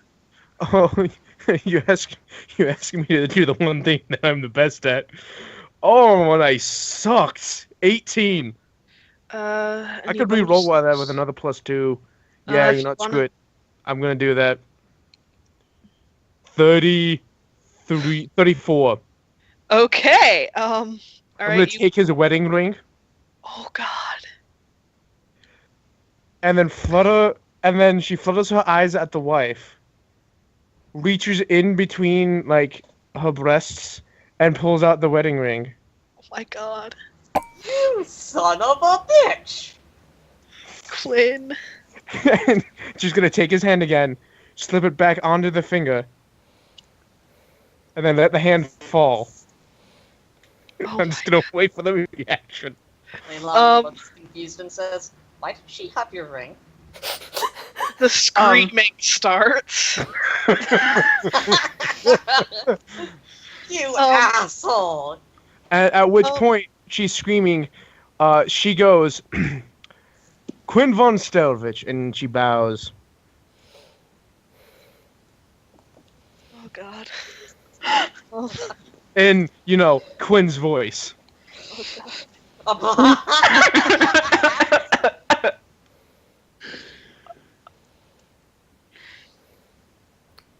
You are the most evilest motherfucker. So wait, is Quinn a trans woman or a master of disguise? Master of disguise. What could be both. It could be both. It could be both. Yeah, it could be But both. Quinn has thus far shown to prefer male pronouns, so Yeah, he's thus far. Well, that's true. Yeah, but he's also the type of person who would just let you misgender him for like a year rather than explain anything about himself as a person. Yeah, he's also the kind of person that would totally have like a disguise on for like his entire life and never let anyone know otherwise. As far as you know, Quinn von Stelvich is just another layer on top of the disguises. Oh god, anyways. And Leilani. It's like Inception in here. Leilani, What gender are you? It's a mystery. But what's between your legs? Danger. Determination. Is that a gun or are you just happy to see me? Yes. Yes. How do they react? Because there's two. By the way, I was expecting him to fall for it, like to start flirting with her because polyamory, but Not everyone is polyamorous, even in a polyamorous setting. These yeah. guys are like... Is it Republicans. I was trying not to say Republicans, but yes. the Republican fault. Well, Yeah. the other thing was now I'm like interested in whether or not she just keeps screaming or they just like if they fall for the idea that he's been cheating on his wife with another woman this entire time, or B has been cheating on his wife with a man dressed as a woman this entire time, or Or a trans C yeah, that too. Well, I mean, they don't yes, believe- but they don't how believe- they would think of it. They Well, don't how they- believe trans people exist, so... That's true. That's true. Also, someone of somewhere is like, oh my god, Q's a clone! Q's a clone? What? Can't remember if Jessica there was Rabbit, someone maybe? who ever loved him. He is nobody, yet there's 47 of him. Oh my god, Q's a clone. I'm sure someone of somewhere is referencing something. I just think it's funny. All right. Ariel is brandishing her baseball bat. And the wife starts screaming at the husband. Basically every generic thing you can imagine. And the husband's like, I swear I didn't do anything. And he starts like backing up and trying to get back. Quinn is just making smoochy faces at him. Backing up and trying to get back to his house, and the kids are just kind of staring awestruck. And they basically go all the way back to their house, and you hear a door slam and muffled screaming. Just before they leave, if any of them look back, he's gonna do the little like finger wave thing. So is Jolene. Preferably in sync. Leilani is very visibly confused and says, what was all that? Quinn is gonna pull out the pillows from his chest. Just having some fun. Meanwhile, Sicily inside going, where are the pillows? You realize the moment because I've like made this canon now that his disguises are like the greatest thing you've ever seen until the moment you realize he's not that person, and then his disguise sucks. He's just wearing like this black like robe that's been stained with like grease paint. That's been turned to the side to give it the slit, and he's just been using like pillows to give him the right curves. Leilani blinks and says, "Okay, I'm assuming by the fact that you did all that they were assholes." Yeah, honey. Yeah. All right. And not even the nice kind of assholes, just assholes. Jolene is gonna take Leilani aside and explain what transphobia is. And probably what being transgender at all is. Oh yeah, that too. And eventually... But although Leilani seems to have a pretty good grasp on that. Actually, no. He just has a good instinctive grasp on it. He doesn't actually know that transness exists. He's just willing to go with what people say in the wasteland. Yeah, and it seemed to me more like he was like, wow, that's inappropriate. You know about a 12-year-old's genitals? That's really gross. Mm-hmm. Yeah, exactly. It's But like when Leilani gets that explained, he just basically thinks, oh, it's just another wasteland thing. Like how... like being gay. Like being allowed to reach your 21st birthday without setting your Pokemon on fire. Yep. There's just another thing. Crazy oh my god, thing. Can you imagine what's going to happen when his sister finds out? Oh, God. He's trying to explain it to his sister. Oh, Leilani trying to explain it to come up. That would be interesting. Oh god, that's not gonna go well. By the way, for everyone in the house, Quinn... this might be inappropriate, but Kamana going, oh, so that's who has the deck. Oh my god. Oh my god. Quinn walks into the house wearing this really bad disguise of basically a ballroom singer. Cicely has been tidying up around the house, and she looks and does double take at Quinn, and she goes, "What? Give me that!" And she takes the pillows. That's fine. I was done with them anyway. Oh, you might want this one, and then he pulls out like the comforter. She just looks bewildered, and she goes, "What did you need that for, anyways?" Messing with your neighbors. The neighbor. Oh. And like he like turns the wig inside out, and it's his cap. Got a little bit of background noise there, my loves. I moved. Oh, sorry. Baby. Oh baby, I'm so sorry. I'm so sorry. Oh. My computer's supposed to be fixed soon. It's okay, honey. It's okay. I'm so sorry. Can we add this to the drinking game? Next episode. Oh, that's a lot of background noise. I breathed. I mean, it's coming. Oh dear. My heart skipped a beat. My bowels rumbled. A molecule moved. I existed. Alright, alright. Meanwhile, Layla is, with her other sisters besides Ariel and the precious baby Pokemon, taking care of Dusty and braiding her hair and stuff. Basically, yeah, it's like, Dusty needs support right now. Everyone get over here and love your sister. Aww.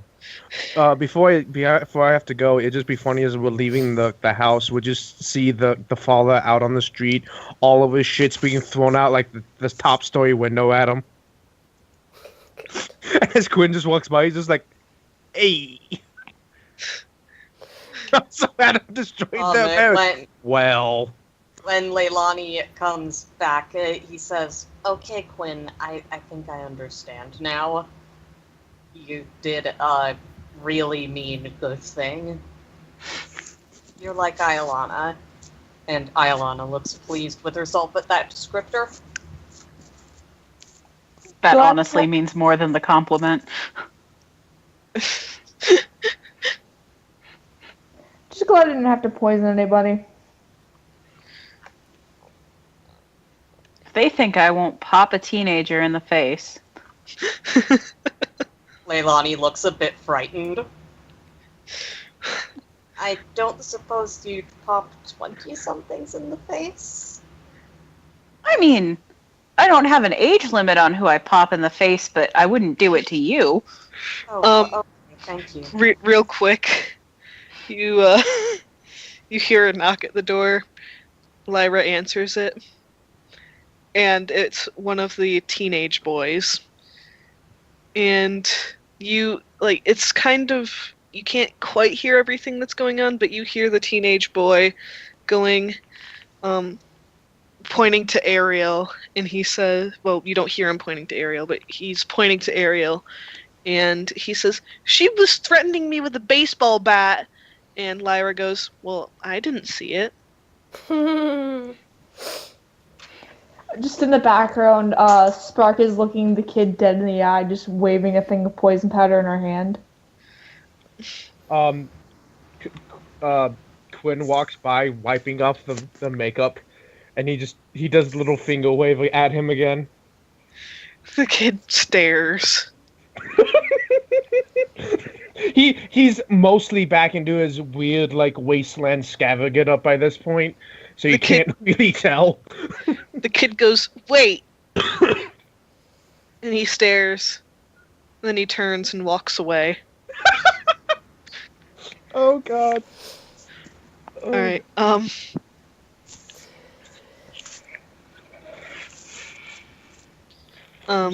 so glad I respect Quinn. Dusty is kind of distracted right now. Yeah, Layla understands. She's like, are you okay with, would you like us here with you right now, Dusty, or would you like some space? I don't know. Leilani looks at her and then says, would you like to... I know that you like vampies and ground types, so... Kaleo... Adventure! Yes, could you have an adventure in hugging her? Kaleo charges. Well, he actually does charge at Dusty instead of the wrong direction. Out of character, does Dusty have a favorite color? I'm gonna say blue. Cool. Cause Fanpy. Fair. Hey, wait right there a second, Dusty. And Layla runs over to Jolene. Jolene hands her a blue sweater. Thank you. And she kind of pauses, looks back. How did you... Magic, got it. And just runs. Dusty brightens. Look what Jolene made for you. She brightens a good deal and she puts it on. I'm retconning that Jolene has been working on the blue sweater since she had to talk to Dusty about Jake. Oh goodness. Aww. What's that whistling? Sounds like it's coming from drinking water.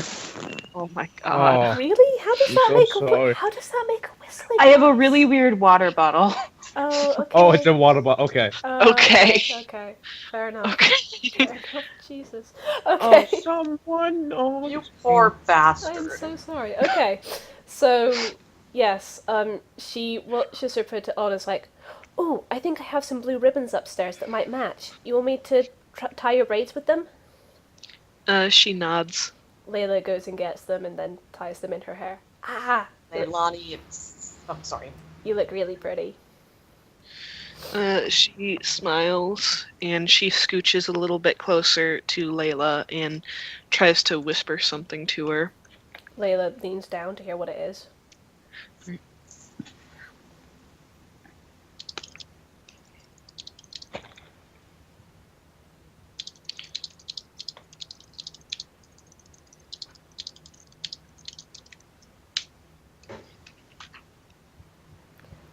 Oh, no.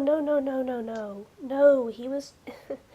I don't think so. He was just trying to make fun of them for being so... She glances nervously at Quinn.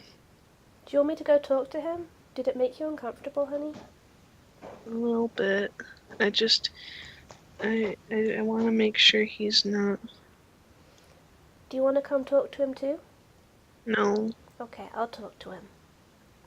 Oh no, Jolene says loudly. How will I ever get this cookie dough mixed if someone doesn't come help me? Randy to the rescue. Milo runs up. Milo! Not you, Milo. Milo, go get Dusty and then you can both help. Milo, you can't understand him, but Milo says, but I'll get more cookie dough if I just do it myself without Dusty. Right, Hodge? Hodge is like, Milo. Well, you see, Milo. Iolana's going to fly over, grab Milo by the ear, and drag him away. Ow, ow, ow, ow, ow. Hey, I was about to impart brotherly wisdom. Iolana, bring him back. The still Walk and nameless talk! Well, the you still see... nameless Evie. Oh, sorry. No, go ahead. The still nameless Evie perches on Jolene's shoulder and says, "Oh no! I guess I'll have to eat Milo's portion." Oh no! Well, you see, Milo, Dusty is having a bit of a hard time because the neighbors are jerk faces, so she should get to eat lots of cookie dough. Oh, okay! And he runs after Dusty, and he, grabs, tugs on her shirt with his mouth. And she's like, okay. And, she obviously can hear all of this. So she giggles, and she goes, okay. And she goes over to Jolene and helps with the cookie dough. Excellent. Layla goes over to Quinn, self-consciously. Hey, Quinn? Oh, hi. I don't exactly know what happened. We kind of saw some of it through the window, but... Actually, what did we see? Did Dusty see what happened, or did she just see Quinn coming in in his disguise?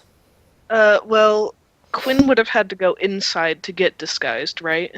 Yeah, he walked into a room, and then a very beautiful woman walked out. Alright, so, yeah, you saw Quinn walk out in that disguise, and you might have seen the, talking and, moving around and stuff like that through the window, but you didn't hear anything. Okay, so basically it's kind of Layla her response is more along the lines of, I'm sure he wasn't, but since we don't know what happened.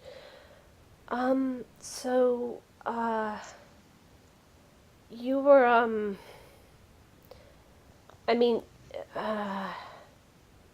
Quinn, have you got your pronouns right? Are you a guy? Yeah, pretty sure, yeah. Okay. And you were dressed as a woman earlier? Trying to prove a point, it ended up not happening, but I still made him look like an asshole, so... Okay. And, well, Dusty just was a little bit... She worried that you were maybe making fun of her? Oh, God, no. Okay. I think it just made her a little uncomfortable. I mean, it's good if you manage to, ruin their marriage. You can't, because you can't see Quinn's face, but body language, he's now kind of upset at himself because he didn't think about this, and he wants to go give her a hug. I don't know, it's just... Dusty's not the only trans person in Phoenix, but... And, most people are fine with it, but... And, I don't know what it's like, but... It's hard for her sometimes,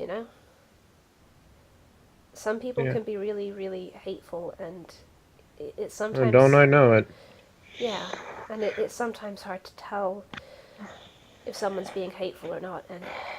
No, I was trying to prove that they are hypocritical assholes and have them realize that, and that didn't happen, but they still ended up being assholes, so They are definitely assholes. Don't tell Mom and Mama I said that, but they totally are. I won't tell them if you won't. Actually, Lyra loudly says, I didn't hear anything.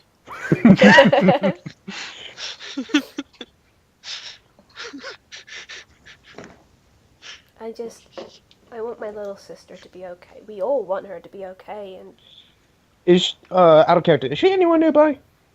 She's helping Jolene make cookie dough. Quinn wants to go give her a hug and apologize. Right, Maybe apologize, then hug. Well, yeah, probably. Alright, so what does he say when he gets to her? Does he just say sorry or like anything specific? He's gonna say, I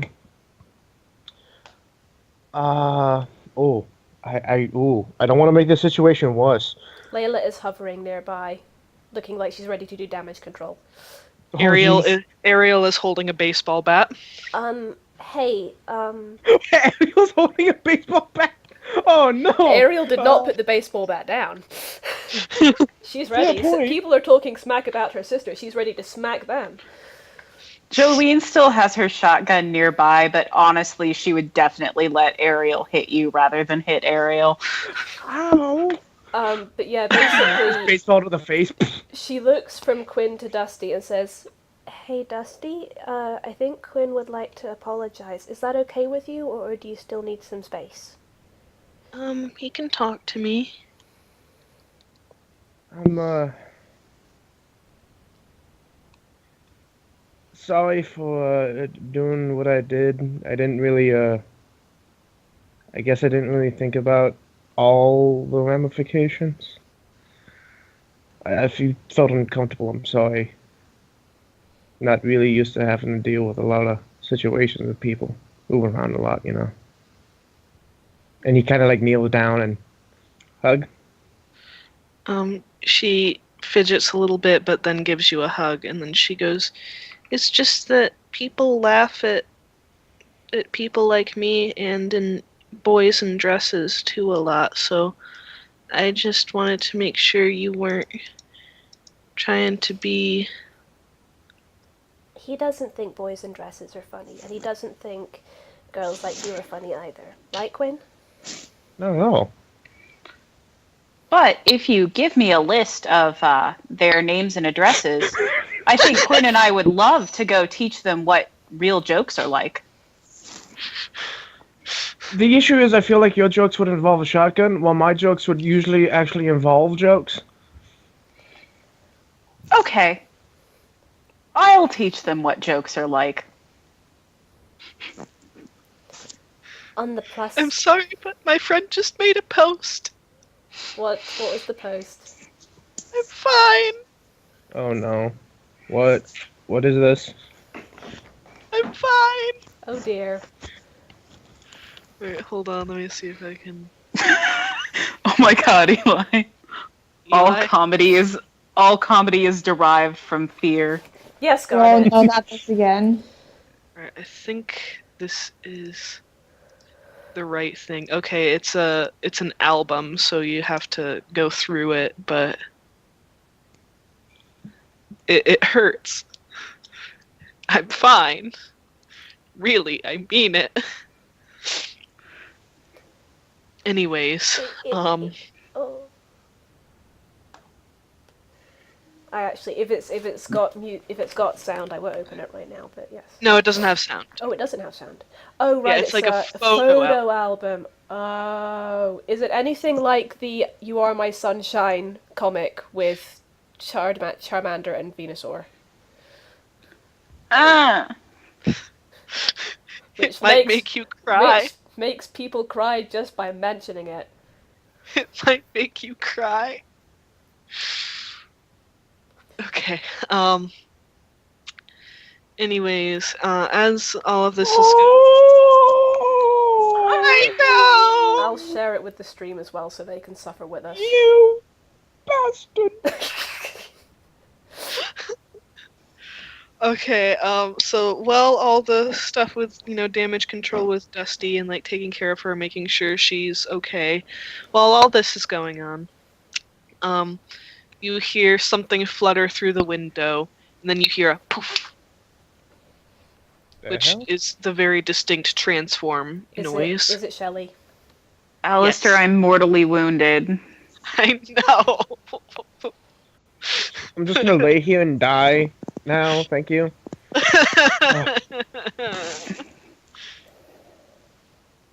I'm fine. I'm fine. Okay. So yes, Shelley is there floating in the air, and she goes, "Hi guys." Hey, Shelly. Hey, Shelley. Hey, you should come sit on Dusty. I don't. Before you even say that, she when she comes through the window, she freezes for a moment, like she's calculating something, and then she flies over to Dusty, sits on, kisses her on the forehead, and sits on her lap. Quinn's actually like having a conversation with Dusty. I don't actually look up from the cookie dough. I just put some on a spoon and stick it in Shelley's general direction. Ow! I am one of the most powerful Pokemon in the world. I am one of the progenitors of the entire Pokemon species. I am. Cookie dough? That's basically the entirety of Shelley's existence. Oh no! That wasn't me. Hang on, sorry. There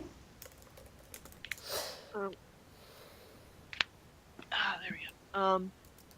Right, so she goes, she snuggles up to Dusty really tight, and Dusty starts petting her, and Shelley looks up at you all, and she goes, "Sorry I had to run off. I had to go up in the sky to talk to some of my friends."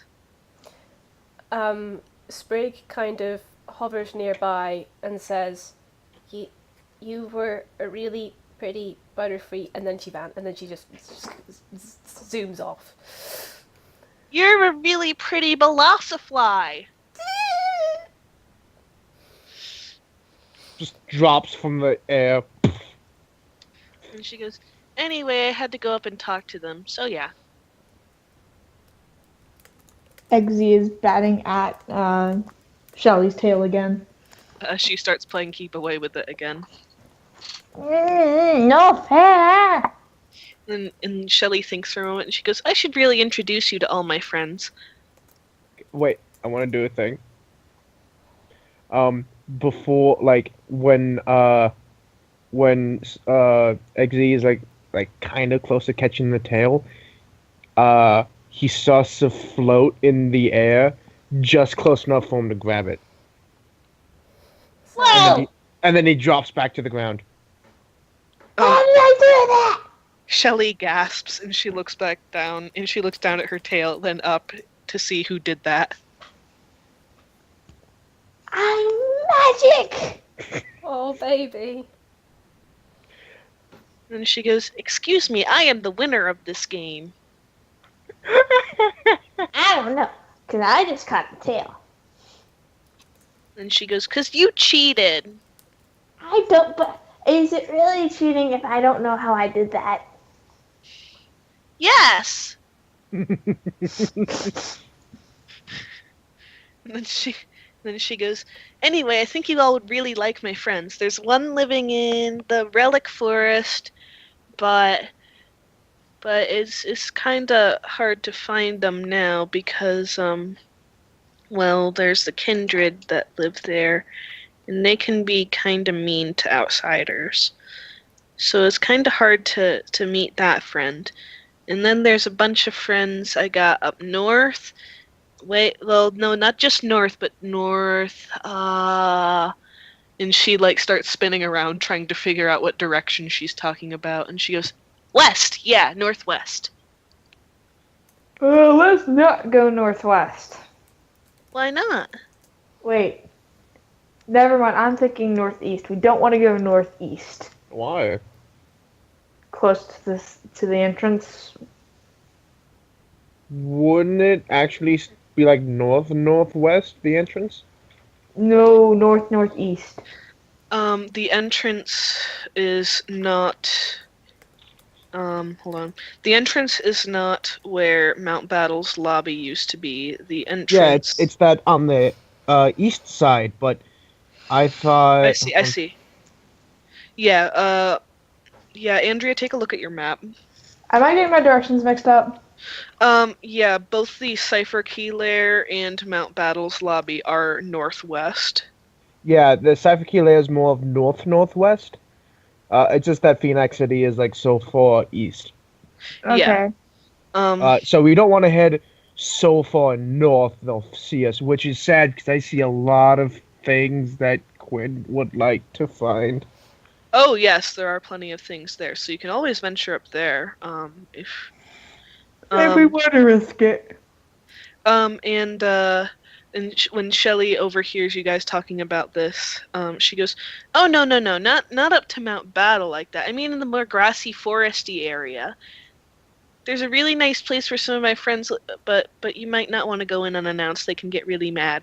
What friends? Well, let's see. The one in the Relic Forest is Celebi.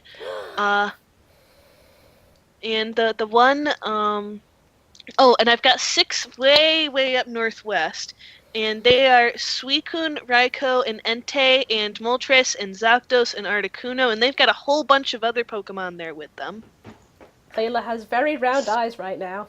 So does Spark. I might need to have a talk with Zapdos. Why? With Zapdos? Do you know them? Reasons? I know why.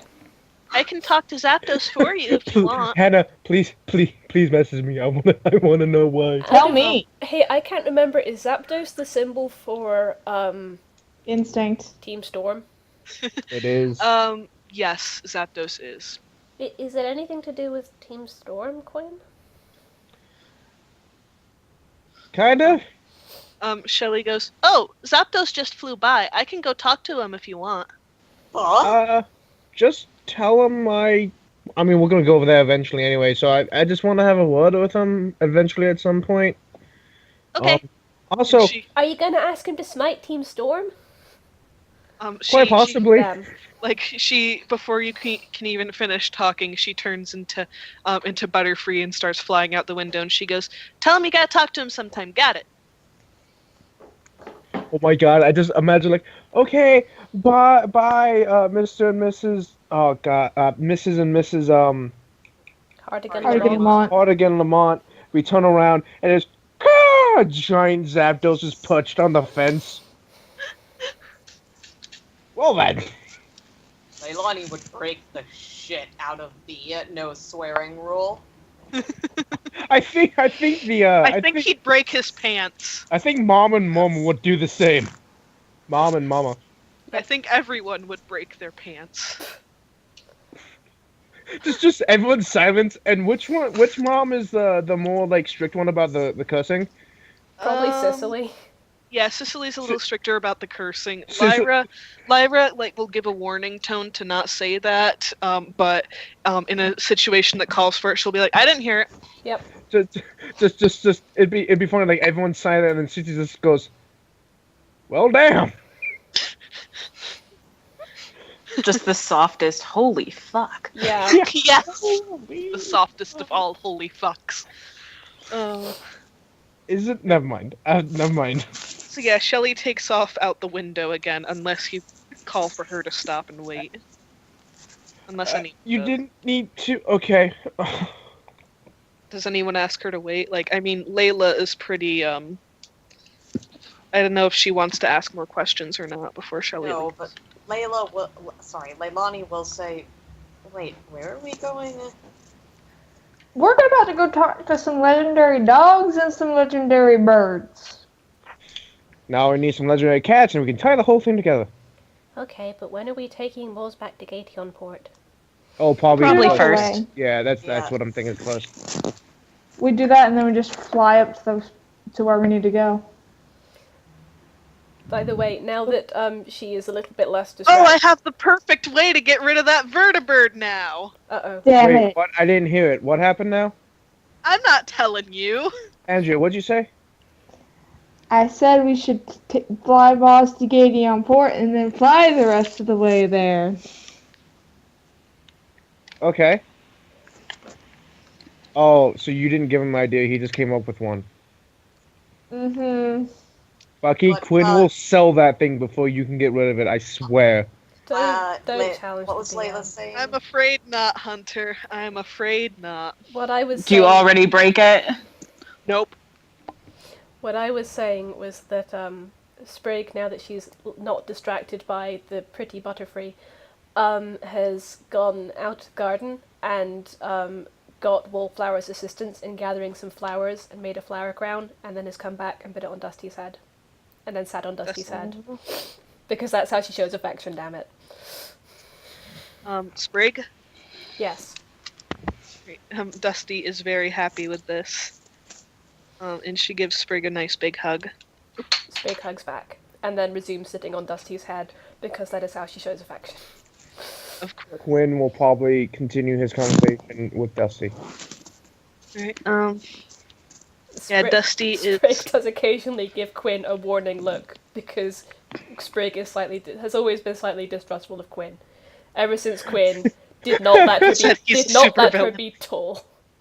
He did not let her be tall. How dare he? I just want to point out that Eggsy is still is going around trying to float again.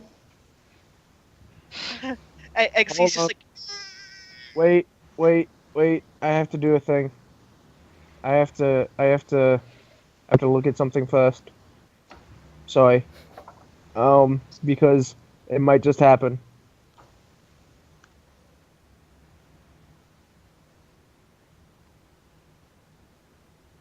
Okay, yeah, after probably 5 minutes, he just kind of floats back up, spins around in a circle, around in a circle, and then goes back under the ground. I do it again! Oh. Cadis comes up and goes, "How are you doing that?" I have no idea. Okay. Also, whoever's on my character sheet is an anonymous dolphin. It me! It me! Oh, ow. You okay? Yeah, I'm just having a bit of pain. Okay. Yep. But anyways, a bit of time passes and Shelly flies back in the window and poofs back to her Mew form. And she goes, "Okay, I talked to Zapdos." What did he say? Or they say? He said, and she pauses for a moment and she's in deep thought. And then she goes, "How He will said, we know?" And then she goes, "Wait, that doesn't make it. He was just blowing me off, wasn't he?" What? What did he say? He said he'd get right on it, but he didn't even ask what you look like. Well, to be fair, Quinn can look like anything. Yeah, that wouldn't give very much information. Question. Shelly, do you happen to know a very large bird that happens to grant wishes in Sporkle? You mean Ho-Oh? Yeah. The Shelly snack cake. Shelly goes, "Oh yeah, Ho-Oh's been trying to defend, I shouldn't say that. Ho-Oh's with those friends too most of the time, but Ho-Oh's been staying away because bad people are chasing them, and they don't want to get..." Fidgeting again. That's probably how Zapdos might know who I am. Well, actually, who we are, actually. Yeah, we kind of saw some of the Ascendants chasing Ho-Oh in Vertibirds. And I mean, I still have this, and he pulls out the feather. Whoa! Bucky, out of character, are we going with the sort of Lugia is bros with the legendary birds, and Ho-Oh is bros with the legendary dogs? Yeah. Awesome. And just wanted to keep my mythologies clear. Yep. I did not know that. Yeah. According to the legend, what happened was there were the Eevees. I remember that. The two towers, and Lugia's burned down, so he went to live in the ocean, and Ho-Oh resurrected the 3 Pokemon who died within it. And they became the dogs. Okay, yeah. Now that you say that, I remember that. But off the top of my head, I'm like, oh, that's cool. I didn't know that. The only reason I say that Lugia is related to the 3 birds is because of Pokemon 2000. Yep, Yeah. that movie. That's fair enough. Yeah, and it's fair. I'm still embarrassingly fond of that movie. Oh, I love that movie especially so much. My ship. The Vikings. Oh, where'd they come from? Oh, it must be from Not Minnesota. that ship. I never understood that line when I was a Ash kid. and Misty was my first ship. God damn it! Loser. Shut up. Is everyone okay? I really shouldn't. I mean, because, let's be honest here, TK and Kari was my first ship, so I really have no room to talk here. You have Arguably less embarrassing than... I don't remember what my first ship was. Ash and Misty. Oh no, forever. I'm sorry, I totally tell a lie. Rogue and Gambit. Ooh, That's a good one. yeah. Let's see. Anyway. Also, I liked to pretend I was Ash and had a big crush on Misty, so that was probably part of it. Aw. Shelly is pouting, and she goes, "I still bet he blew me off." And then we hear, as lightning strikes. Sprig says, "Why, is he a flying type?" You're not wrong, but And then she goes, "Yeah, he is. How'd you know?" Because blowing is what flying types do. Iolana just Aaron looks up and mumbles, well, anybody can if they work at it. And then goes back to sleep. Well, you see, small innocent Velocifly. Sarah, from out of nowhere, says, yeah, he's a blowhard. Sarah, look what I can do! And he starts trying to float again. She just looks down at him and watches. Arms crossed. Shelly goes, "Wow, Eggsy, I didn't know you could look constipated like that." Oh, baby.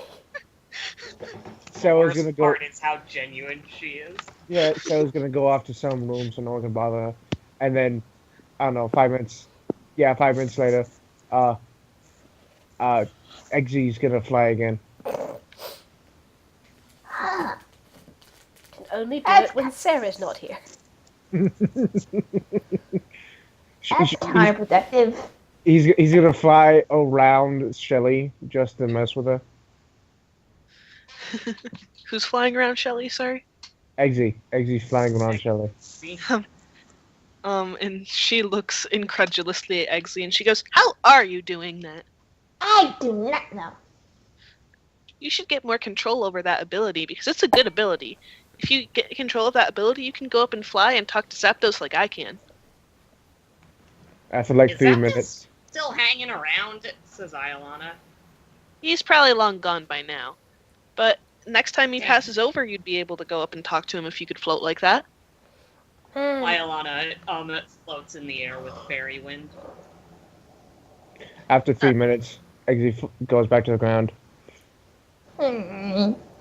Wow, if I could do that, I wouldn't even need wings. Iolana makes a nye noise. Well, I don't someone- care though, because my wings are pretty and they help me be tall.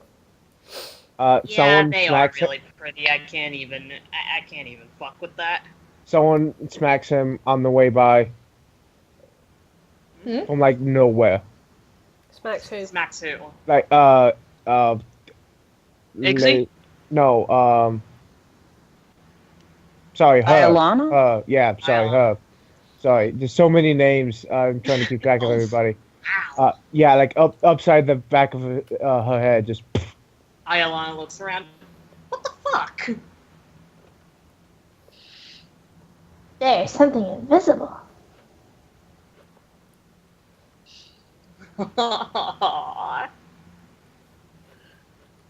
I just figured out what's happening, and it's the sweetest thing.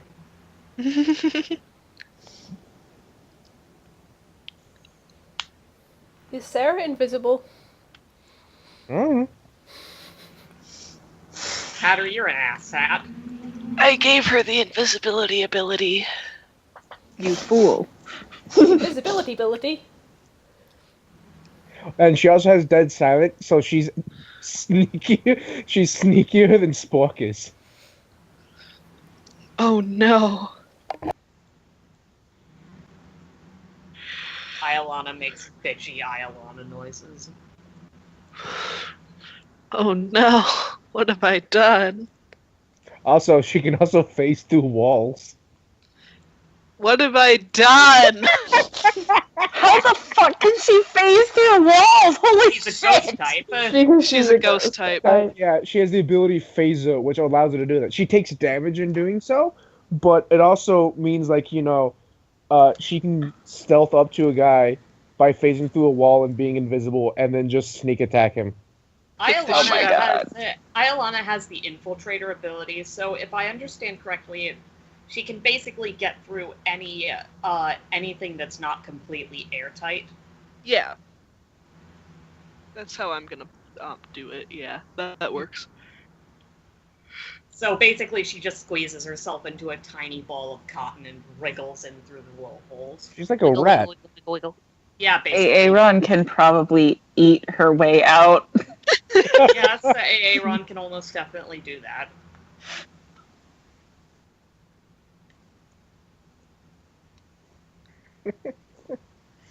Okay. Yeah.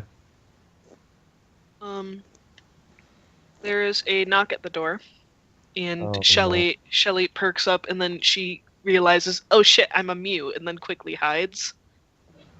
Not transforms, just fucking hides. Yeah. Quinn walks to the door. Quinn will also walk over to the door. Is there a way to see who it is? It looks like a guard. Oh. Dear. Oh. Quinn- Right, Stark actually did attack one. Quinn's gonna very quietly back away and be like, "Shit, they found me!" and then dive behind the couch. Lyra gives you a look, looks down at Plo, pats him on the head, and opens the door. He's gonna come out from behind the couch. He's just playing. And she goes, "Hello, officer. What's going on?" And the officer says, "Oh, nothing in particular, ma'am." And Ariel runs up and she goes, "I'm the one with the baseball bat. Don't yell at my mom." Jolene is going to drag Ariel away from the door and say, "I'm going to teach you about a pre-war thing called the Fifth Amendment." if they walk by Quinn, he's just gonna be like, "Yeah, you never admit to something they don't accuse you of." Spark And is he just should know, he's a supervillain. Spark has gone and hid He in the nods. kitchen. The officer looks after Ariel with a weird look on his face, and he goes, They should be used to this by now. And he goes- Layla just kind of goes, The next door we're being butts again. he goes, "Oh, yeah, we heard about that. They made a complaint, but they have no evidence, so we're not really doing anything about that." And they'll never see that woman again, so... Leilani looks confused and says, "If you're not doing anything about that, why are you here?" We're getting to that, son. Well, I'm getting to that. We're The going royal around door to we. door. sorry. and he goes, we, the police of Phoenix City, are going around letting everyone know that the raider gang has been sighted nearby. What? Yeah, they're holed up in he says a little bit to the east, in some ruins, in old broken down buildings and stuff. Now, What kind of raiders? Yeah, how many? they're one of the bigger bands. They and he looks he actually glances at the Hartigan-Lamont girls and grimaces a little bit, and he goes, "We think they might be slavers, but we're not sure." Layla grabs Dusty's hand because she's still next to Dusty. And he says, "We're not sure if they have any people or Pokemon hostage, and we are doing everything we can to ensure the safety of everyone in the city, but we just have been going around to let everyone know that there is a security risk nearby and to be on your guard, especially, I know you girls like to play outside the city limits. That's fine, but be very careful." Are you boys perchance offering an award for anyone who might be able to lessen the security risk? He looks at Jolene. And One's he goes, next to her. So is Spark. "You could certainly talk to the mayor about it. I don't believe she's offered anything officially yet, but I'm certain that she'd be willing to reimburse you if you took care of business." Taking care of business. Fascinating. Leilani, oddly enough, doesn't seem to be listening. He was talking to Iolana and messing with something about his ear, but then she disappears. Wait, what? Who disappears? Iolana? Iolana? Does she have the invisibility thing? No, but she can squeeze out of any possible holes the house might have. Oh, okay.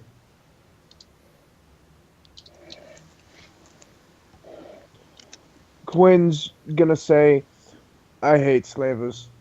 I've sold a lot of things, but I was never a peddler of flesh that I wasn't mine." That wasn't Quinn was canonically a prostitute. okay. Escort. Escort. Sorry. I'm sure you were a very high quality escort. Hey, he was, because he could be anything his clientele asked for. Oh my god. That's amazing. People will pay a lot for that. Amazing. When Scavvy didn't pay the bills for a while, he became an escort. Quinn is Clark. Oh my god. Anyways. Quinn is actually amazing. Andrea, what are you holding? What are you? Oh, okay. It's what I used to do the coloring on so it doesn't get on the desk. Oh, good Okay. idea. I was so confused. Yeah, I was like, why are you holding your computer screen up to us? How can I see through it? But anyway, Leilani, actually, I'll stay in contact with Bucky about that. Yeah, keep PMing me about that. Quinn's has done a lot. Alright, so she is flying where I think she is, right? Yeah, she's going to check on things. Okay. And Leilani actually goes over to whoever the least busy-looking party member is and says, "May I borrow your earpiece?" Earpiece? Yeah. Who's he asking? Leilani, what did you do? Jolene hands hers over. I'm gonna say that Leilani whispers it to Jolene because she's the least likely to ask questions. Yeah, Jolene never asks questions. Your mic's a little hot. Yeah, a little bit. I moved again. Sorry. It's alright. I'm sorry you have to deal with this horse shit. Yeah, that's bad. Leilani whispers, "Thank you," and puts on the earpiece. Okay. And I'll keep in touch with you, Eli. Meanwhile, does anyone else have anything to say to this very nice officer? Layla's a bit too scared to talk right now. Aaron makes intensive eye contact with him while chewing on a rock. Quinn's gonna be like, "Would the city possibly be interested in a barrel of some of the strongest fuel they will ever find?" The city, you're asking, not just any traders around here, but the city itself? Yes. I will talk to Mayor Lisa. I'm sure she'll be very interested to hear about what you are selling, especially given that we need to fortify our defenses. Would you like a vertibird to go with it? You might have a spare vertibird lying around. That would help immensely, I'm sure, especially because we have been trying to fix up some vehicles around here for quite some time. Now, see, this was just Bucky's plan, to get us to sell it. I'm okay with that. Yeah. We were gonna sell it. Yeah, no, I was straight up gonna sell it. There is no DM on Earth I trust to let you have a vehicle that enables fast travel for more than half a session. Fair point. I was gonna bring mods back to Gideonport and then sell it to Gideonport and just be done with it. Ah! Wait, what? Ruined my plan, anyways. Oh, okay. I'm sorry. No, I'm fucking around, anyways. You get Lucky's struck just by sticking lightning. with I mean, I assume the part of your plan that matters is that we no longer have a vertibird. Yeah, Yeah.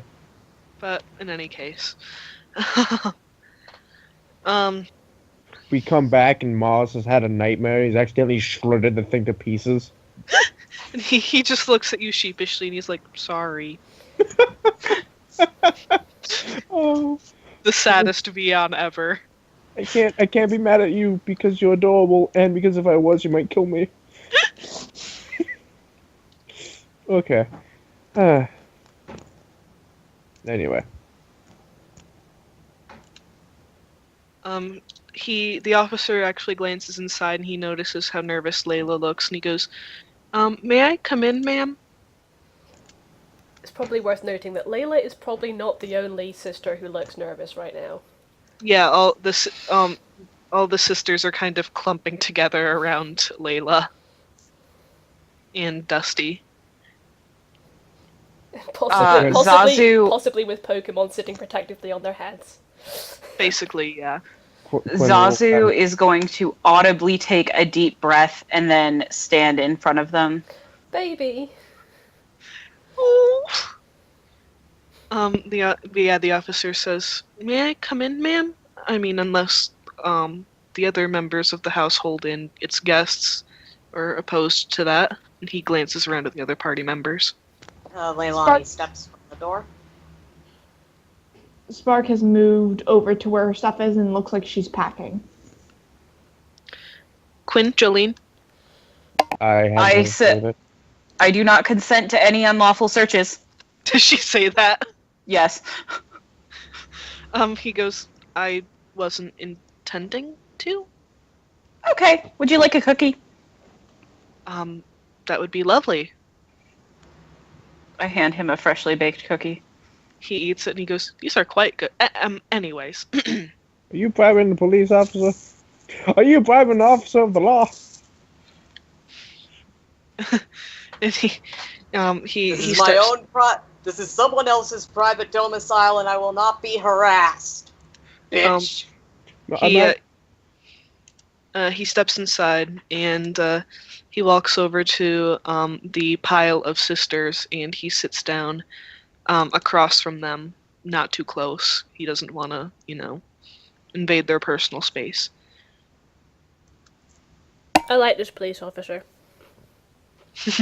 Pile of sisters. If you ram it all together, it's a new Pokemon. We call him Pile Officer of Jeremy, and he is a relative of Officer Jenny. Aw. Yes, I he is was- Officer Jeremy. Good. I was legit thinking like somehow he looks like Officer Jenny. He has green hair. Yes. I All really wanted to Pokemon say it's have just green Officer hair, Jenny. just like all nurses have pink hair. I just wanted to think it looks like Officer Jenny, but shorter hair and a mustache. Yes. No, it's just Officer Jenny with a mustache. Oh my god. Hello. That's the best. A green mustache. Obviously. Oh, Chaos is suggesting Officer Benny. Oh damn. Yes. That's yeah. Yes. Okay, yeah. Okay, he is Officer Officer Benny. Yeah. My Okay. cousin over in Gideonport. What was that, Hunter? My cousin over in Gideonport. There are Officer Jeremy. There are yes. Officer Lenny. And they all, Oh Officer god, Letty! yes! Yes! Okay, there are descendants of Officer Jenny everywhere in the New Orre region, yes. Yes! Oh god. Ooh. And there's Oh. another one, Officer Kenny, over in Pyrite. Oh. Okay. Alright, give me a sec, I need to type something. Officer Penny. He's a merchant. He didn't fall in the family.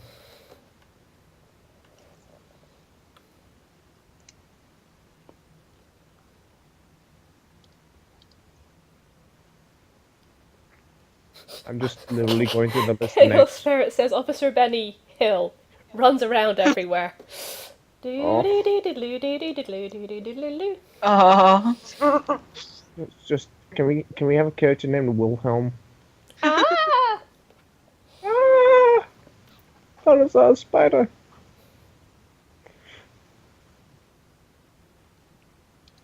Actually, in the Pokemon world, I've seen a spider that actually could be like absolutely terrifying. Yep. I saw an Ariados. It was 2 feet tall and on my chest. Yeah. I wanted cuddles. Troubles. I mean, I the actually only genuinely love Spinarak and Ariados, so I wouldn't have a problem with that. they do look kind of cool, but I would just be worried that a giant spider might want to eat me. I mean, the mangas are not above that. True. But anyways, Officer Benny, sits across from the girls, and he goes, "Would any of you like to talk to me?" Layla looks nervously at the others.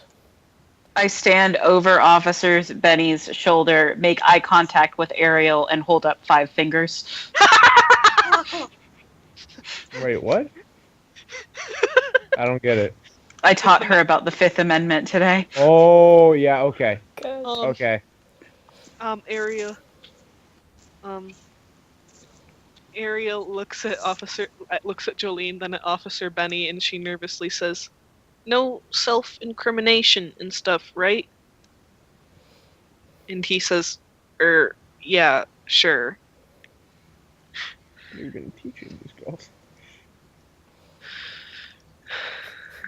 Jolene is one of the best things that's happened to this family. Yes. Jolene is best grandma. Bulma. Great Ghoulma. Yes. Oh. But anyways, so he looks at the girls and he goes, so those guys off to the east, are they what's scaring you?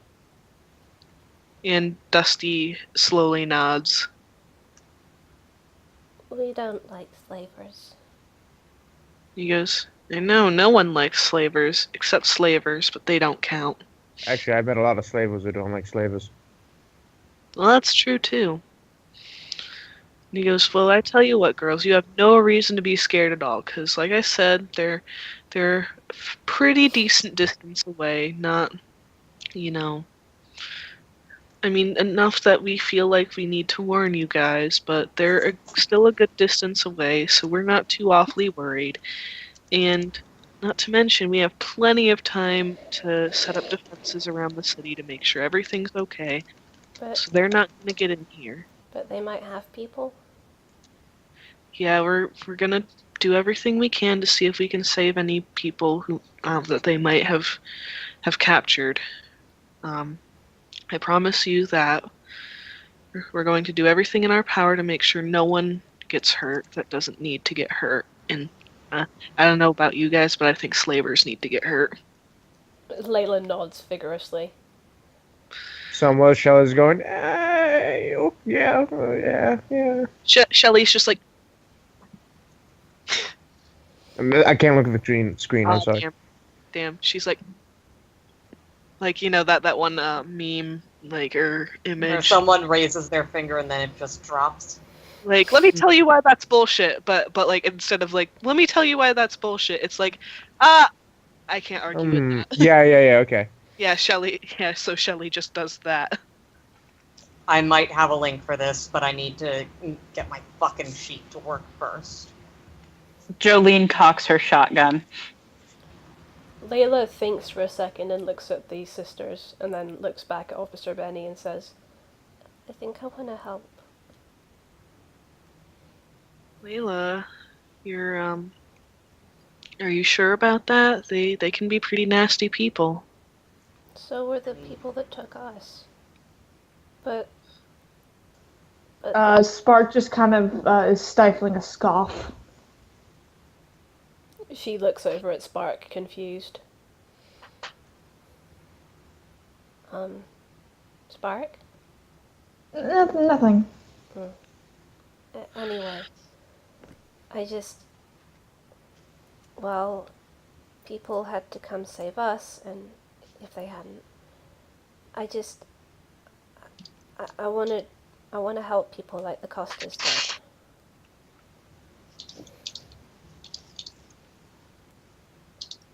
I don't want anyone to be slaves.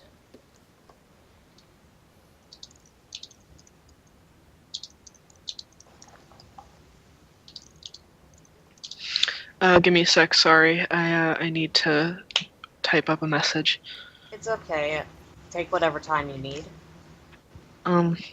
He nods and he says, I understand that, but just bear in mind you're a little young, you're not as experienced, and we're gonna try to take care of this, okay? I know. I put my arm on Layla's shoulder and say, I think we can, I think we've got enough experience when we add it all up. Layla smiles a little. Yeah. And he Jillian won't let anything happen to me. And yeah, he chuckles a little bit and he goes, well, I suppose younger kids have done even more than that. yeah, So, Ariel's done research. Ariel smiles. And Ariel goes, there is this one 11-year-old kid that basically took down the mafia. He was pretty cool. Layla nods. Officer Benny laughs and nods and he goes, oh, I believe in you, but... People say that he had a Zapdos and was completely fucking insane. Oh my god. Like he worshipped a rock or some shit. Oh my god. Sides, Praise Helix. Praise Helix. Besides, I think I kind of need to prove to Mama that I can do this. So that maybe she'll trust me again. Honey, I don't think walking into a den of slavers is the best way to prove to your mothers that you have good judgment. That's not quite what I meant, but okay. I think it's more proving that she can handle herself. She can handle herself and she's better than she was. Yeah, what Quinn said. Mama said I could go, so I need to do good things with that. Gotta grow up sometime. In my day, we used to just hand 10-year-olds a town map and maybe a baby Pokemon and tell them to get going. If it only it was that easy. That sounds pretty cool. Yeah, did probably you still would have done it. Jillian, did you do that? Did you get like a town map and a baby Pokemon when you were 10 and then just go exploring and adventuring? When I was 10, I worked the farm, but I had a Pokemon back then. Was it Aaron? No, she's not that old. Oh, well, I don't think. I'm not actually sure. Well, where's your Pokemon from where you were little? She made it for a while. She bought the farm. Oh. When the war happened? Mm-hmm. Out of character, I'm guessing there was a war? Yep. Okay. Yeah. Well, I mean, Jolene lived pre-war, so... Oh yeah, there you go. Pre-war and post-war. That would kind of indicate there being a war. Yeah. Jillian, I keep wanting to hug you today. You can hug me whenever you want, sweetheart. Thank you. She hugs Oh. It's worth noting, Leilani is conspicuous in his absence right now. her. Oh, is this who Bucky is PMing? Yep.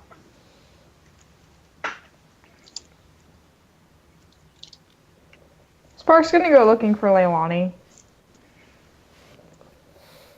He's probably not that tough to find, considering he's just sort of curled up in a corner, frowning and muttering it seemingly to himself.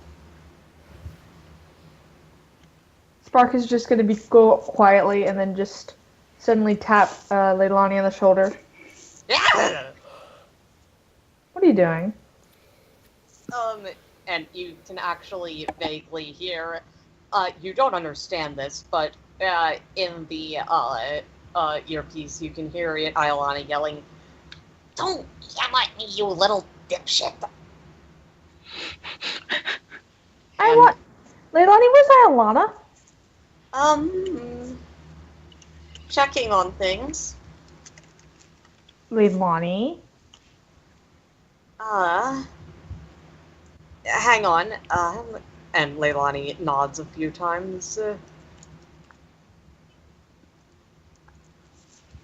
She is looking to see exactly what it is we're dealing with. They definitely have a bunch of people in Pokemon. You sent. Can Quinn hear that? Very clearly, Spark isn't trying to be quiet. Okay, he's just gonna look over and go, you know they might use a target practice. Iolana's very sneaky. She got us out of the vault. And they're not Team Storm, they're someone else. Layla noticeably sighs with relief, but still looks worried. Which else? Leilani will say into the Symbols, colors, anything. Earpiece. Iolana, what sort of colors and symbols do they have? How organized are they? What are we looking at numbers here? 50, 100? She says that they're partying a lot and that they're mostly men. Out of character, they're not like a raider gang, but there is a big kind of organized band of slavers in the wasteland, kind of like in Fallout 3, remember? Yeah, Paradise Falls. Paradise Falls, yeah, it's kind of like that. So they're all kind of wearing dark leather clothing, like generic wastelander outfits. Are they based in the Under? Or like, I guess I'm just wondering, are they the type that operate out of the Under? Probably. Okay. Leilani says, Iolana says that they don't seem to have any outfits exactly. They're all working together, but they're not dressed like anything. Sounds like a local slaver gang. How many? How organized? Few dozen. A few dozen, and they seem to be more interested in just sort of, how did she put it? They have a bunch of campfires and things going on, and they're sort of laughing and having a good time. They're laughing and having a good time? Well, do they have anyone there? Yes, they have lots of people and Pokemon. Sounds like slavers. Layla stands up and is clenching her fists. They're Spark already laughing. has a backpack and is heading towards the door. They're laughing and having a good time while they're holding people and Pokemon there. Yes. Sounds like we should show them a good time. Are y'all coming or not?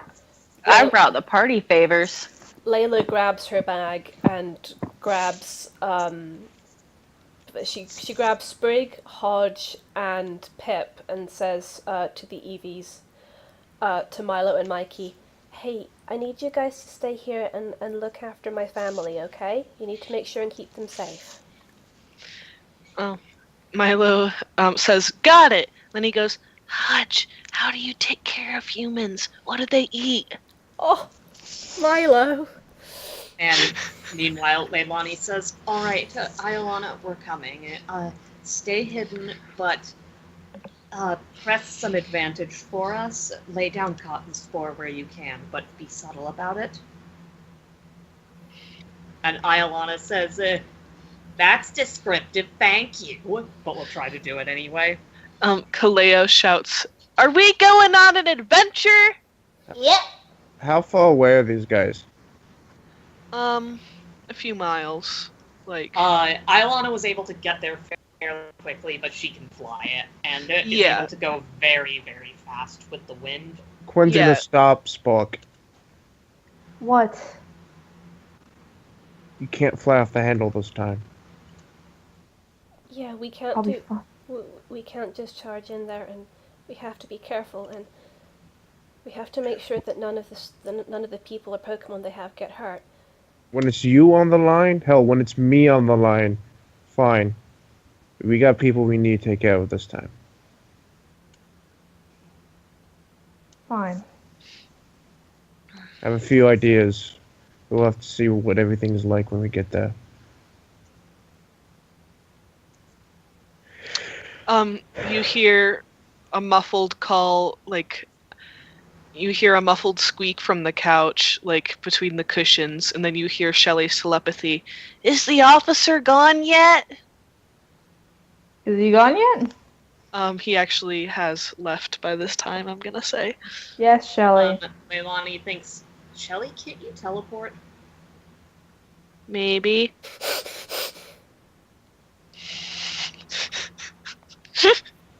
Hey, look now, Shelly likes hiding in the couch like you. I love Shelly so much. Shelley pokes her head out between the couch cushions, and so does Nell. So they're just kind of sitting together. Oh, hi, Nell. And as they're getting ready, Capona's actually going to say to Kaleo, "Alright, Kaleo, you may not understand this. It is an adventure, but we're going to be fighting very, very bad men. Men who wouldn't be afraid to hurt us, so..." They have a bad spirit of adventure. Sure, let's go with that. So you have to be careful. Okay. You can't adventure if you're dead. Well, you could, but it would make it a lot harder. That's very true. Okay, so I gotta be real careful. He becomes a ghost mutant. Or at least if you die, come back as a ghost type. I plan on it, because I never stop adventuring. Oh my god, he comes back as a Cofagrigus.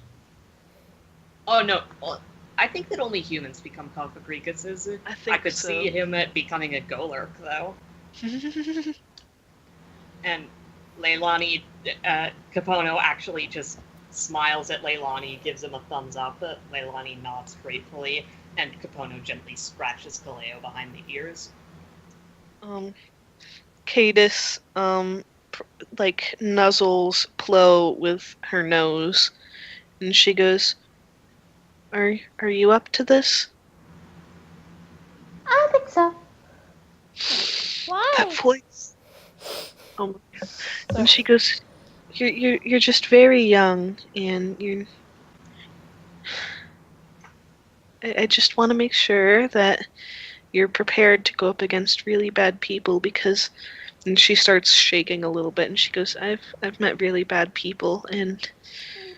Oh, This is fine. Chloe's just like trying his best to hug Cadis's leg, but stubs. stub. Yeah. And she gently starts grooming him. Oh. Eggsy is trying to climb on the back of Cadis. She looks back at him and licks him. Cadis. I'm grooming you, Eggsy.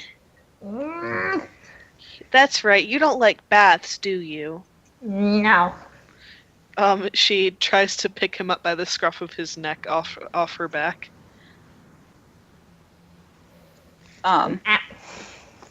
Cadis has suddenly become the mom. And she's just like, but you gotta stay clean to stay hygienic out here. But water. Sarah will tap Eggsy's forehead with a staff. Yes. You.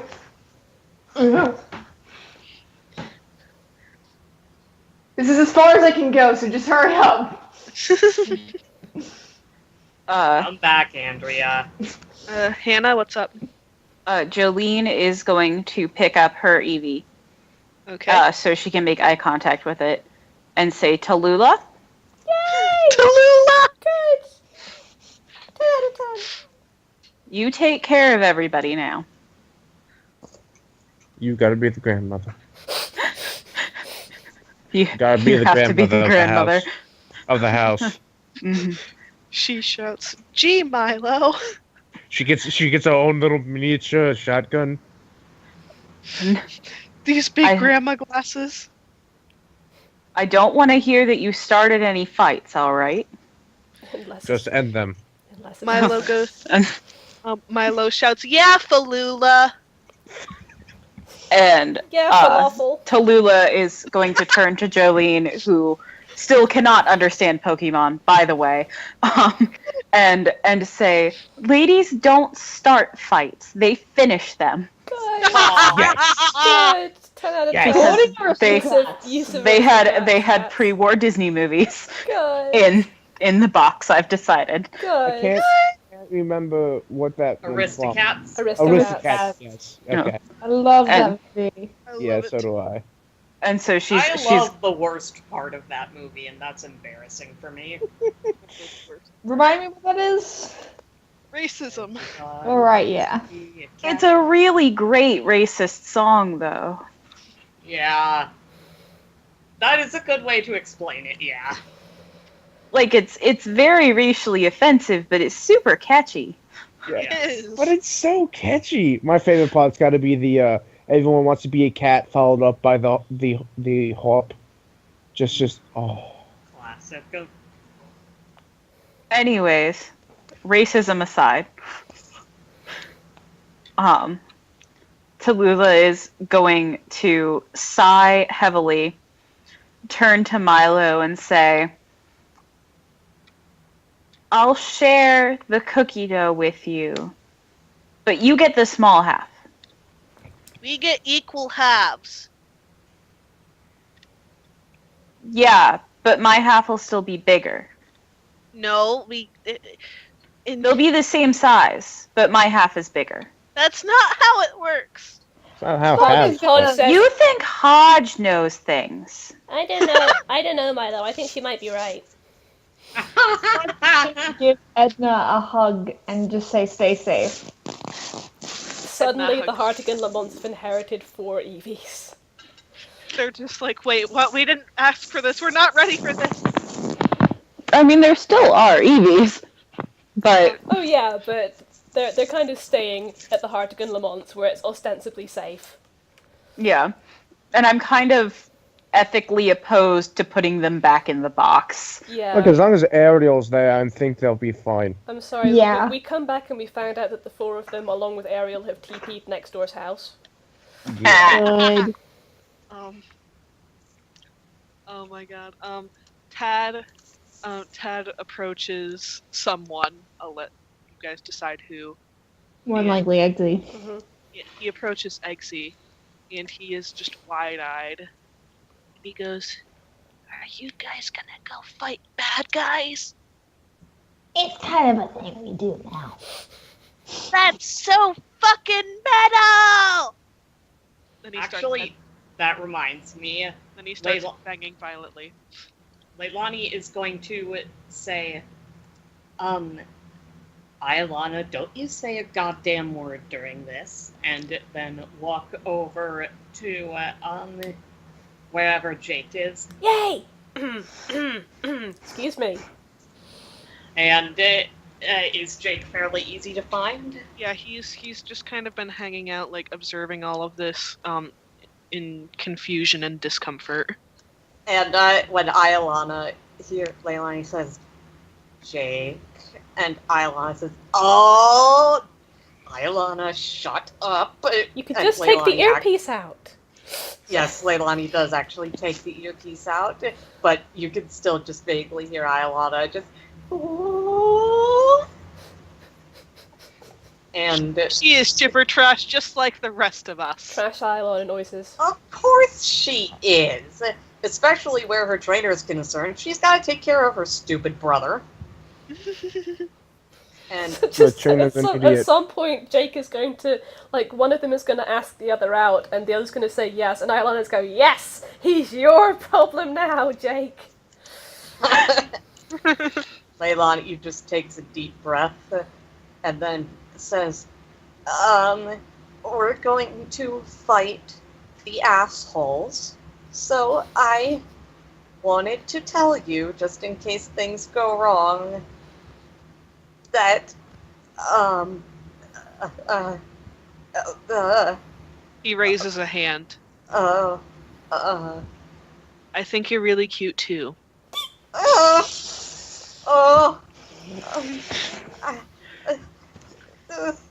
Leilani turns and runs out of the house. No, he trips and falls into Jake. Jake. As if something had pushed him from behind. God damn it, Sarah. God damn it, Sarah. I love you, but Leilani hates you right now.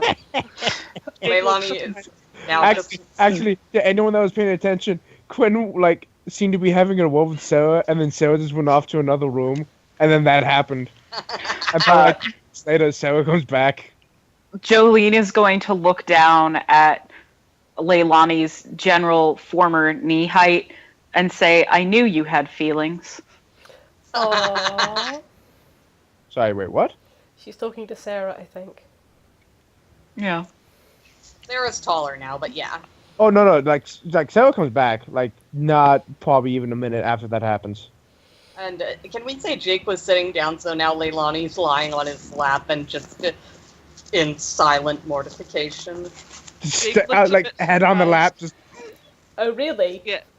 Leilani, don't Yeah, you think it's moving a bit fast? Yeah, Jake looks a bit surprised and he goes, can we at least go on a date before... Oh, good.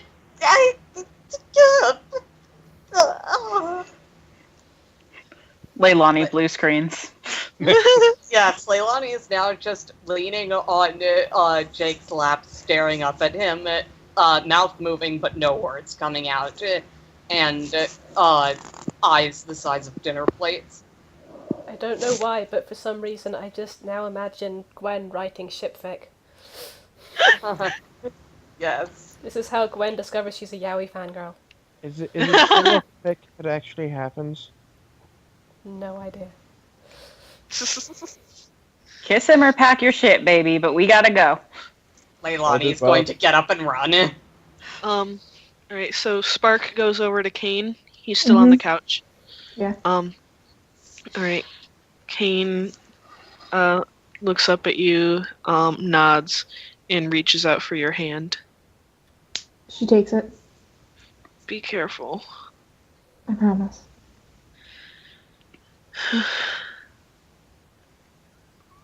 And you guys head out? Yes. Mm-hmm. Yeah. Should we call the session there? Yeah, probably. I think. That's a good stopping point. Yes. I think so too. Yeah. All right, in that case, thank you all very much for playing with me. Thank you, Bucky, for DMing, and thank you, Dally, for streaming. And thank you everyone for listening. Take care and good night.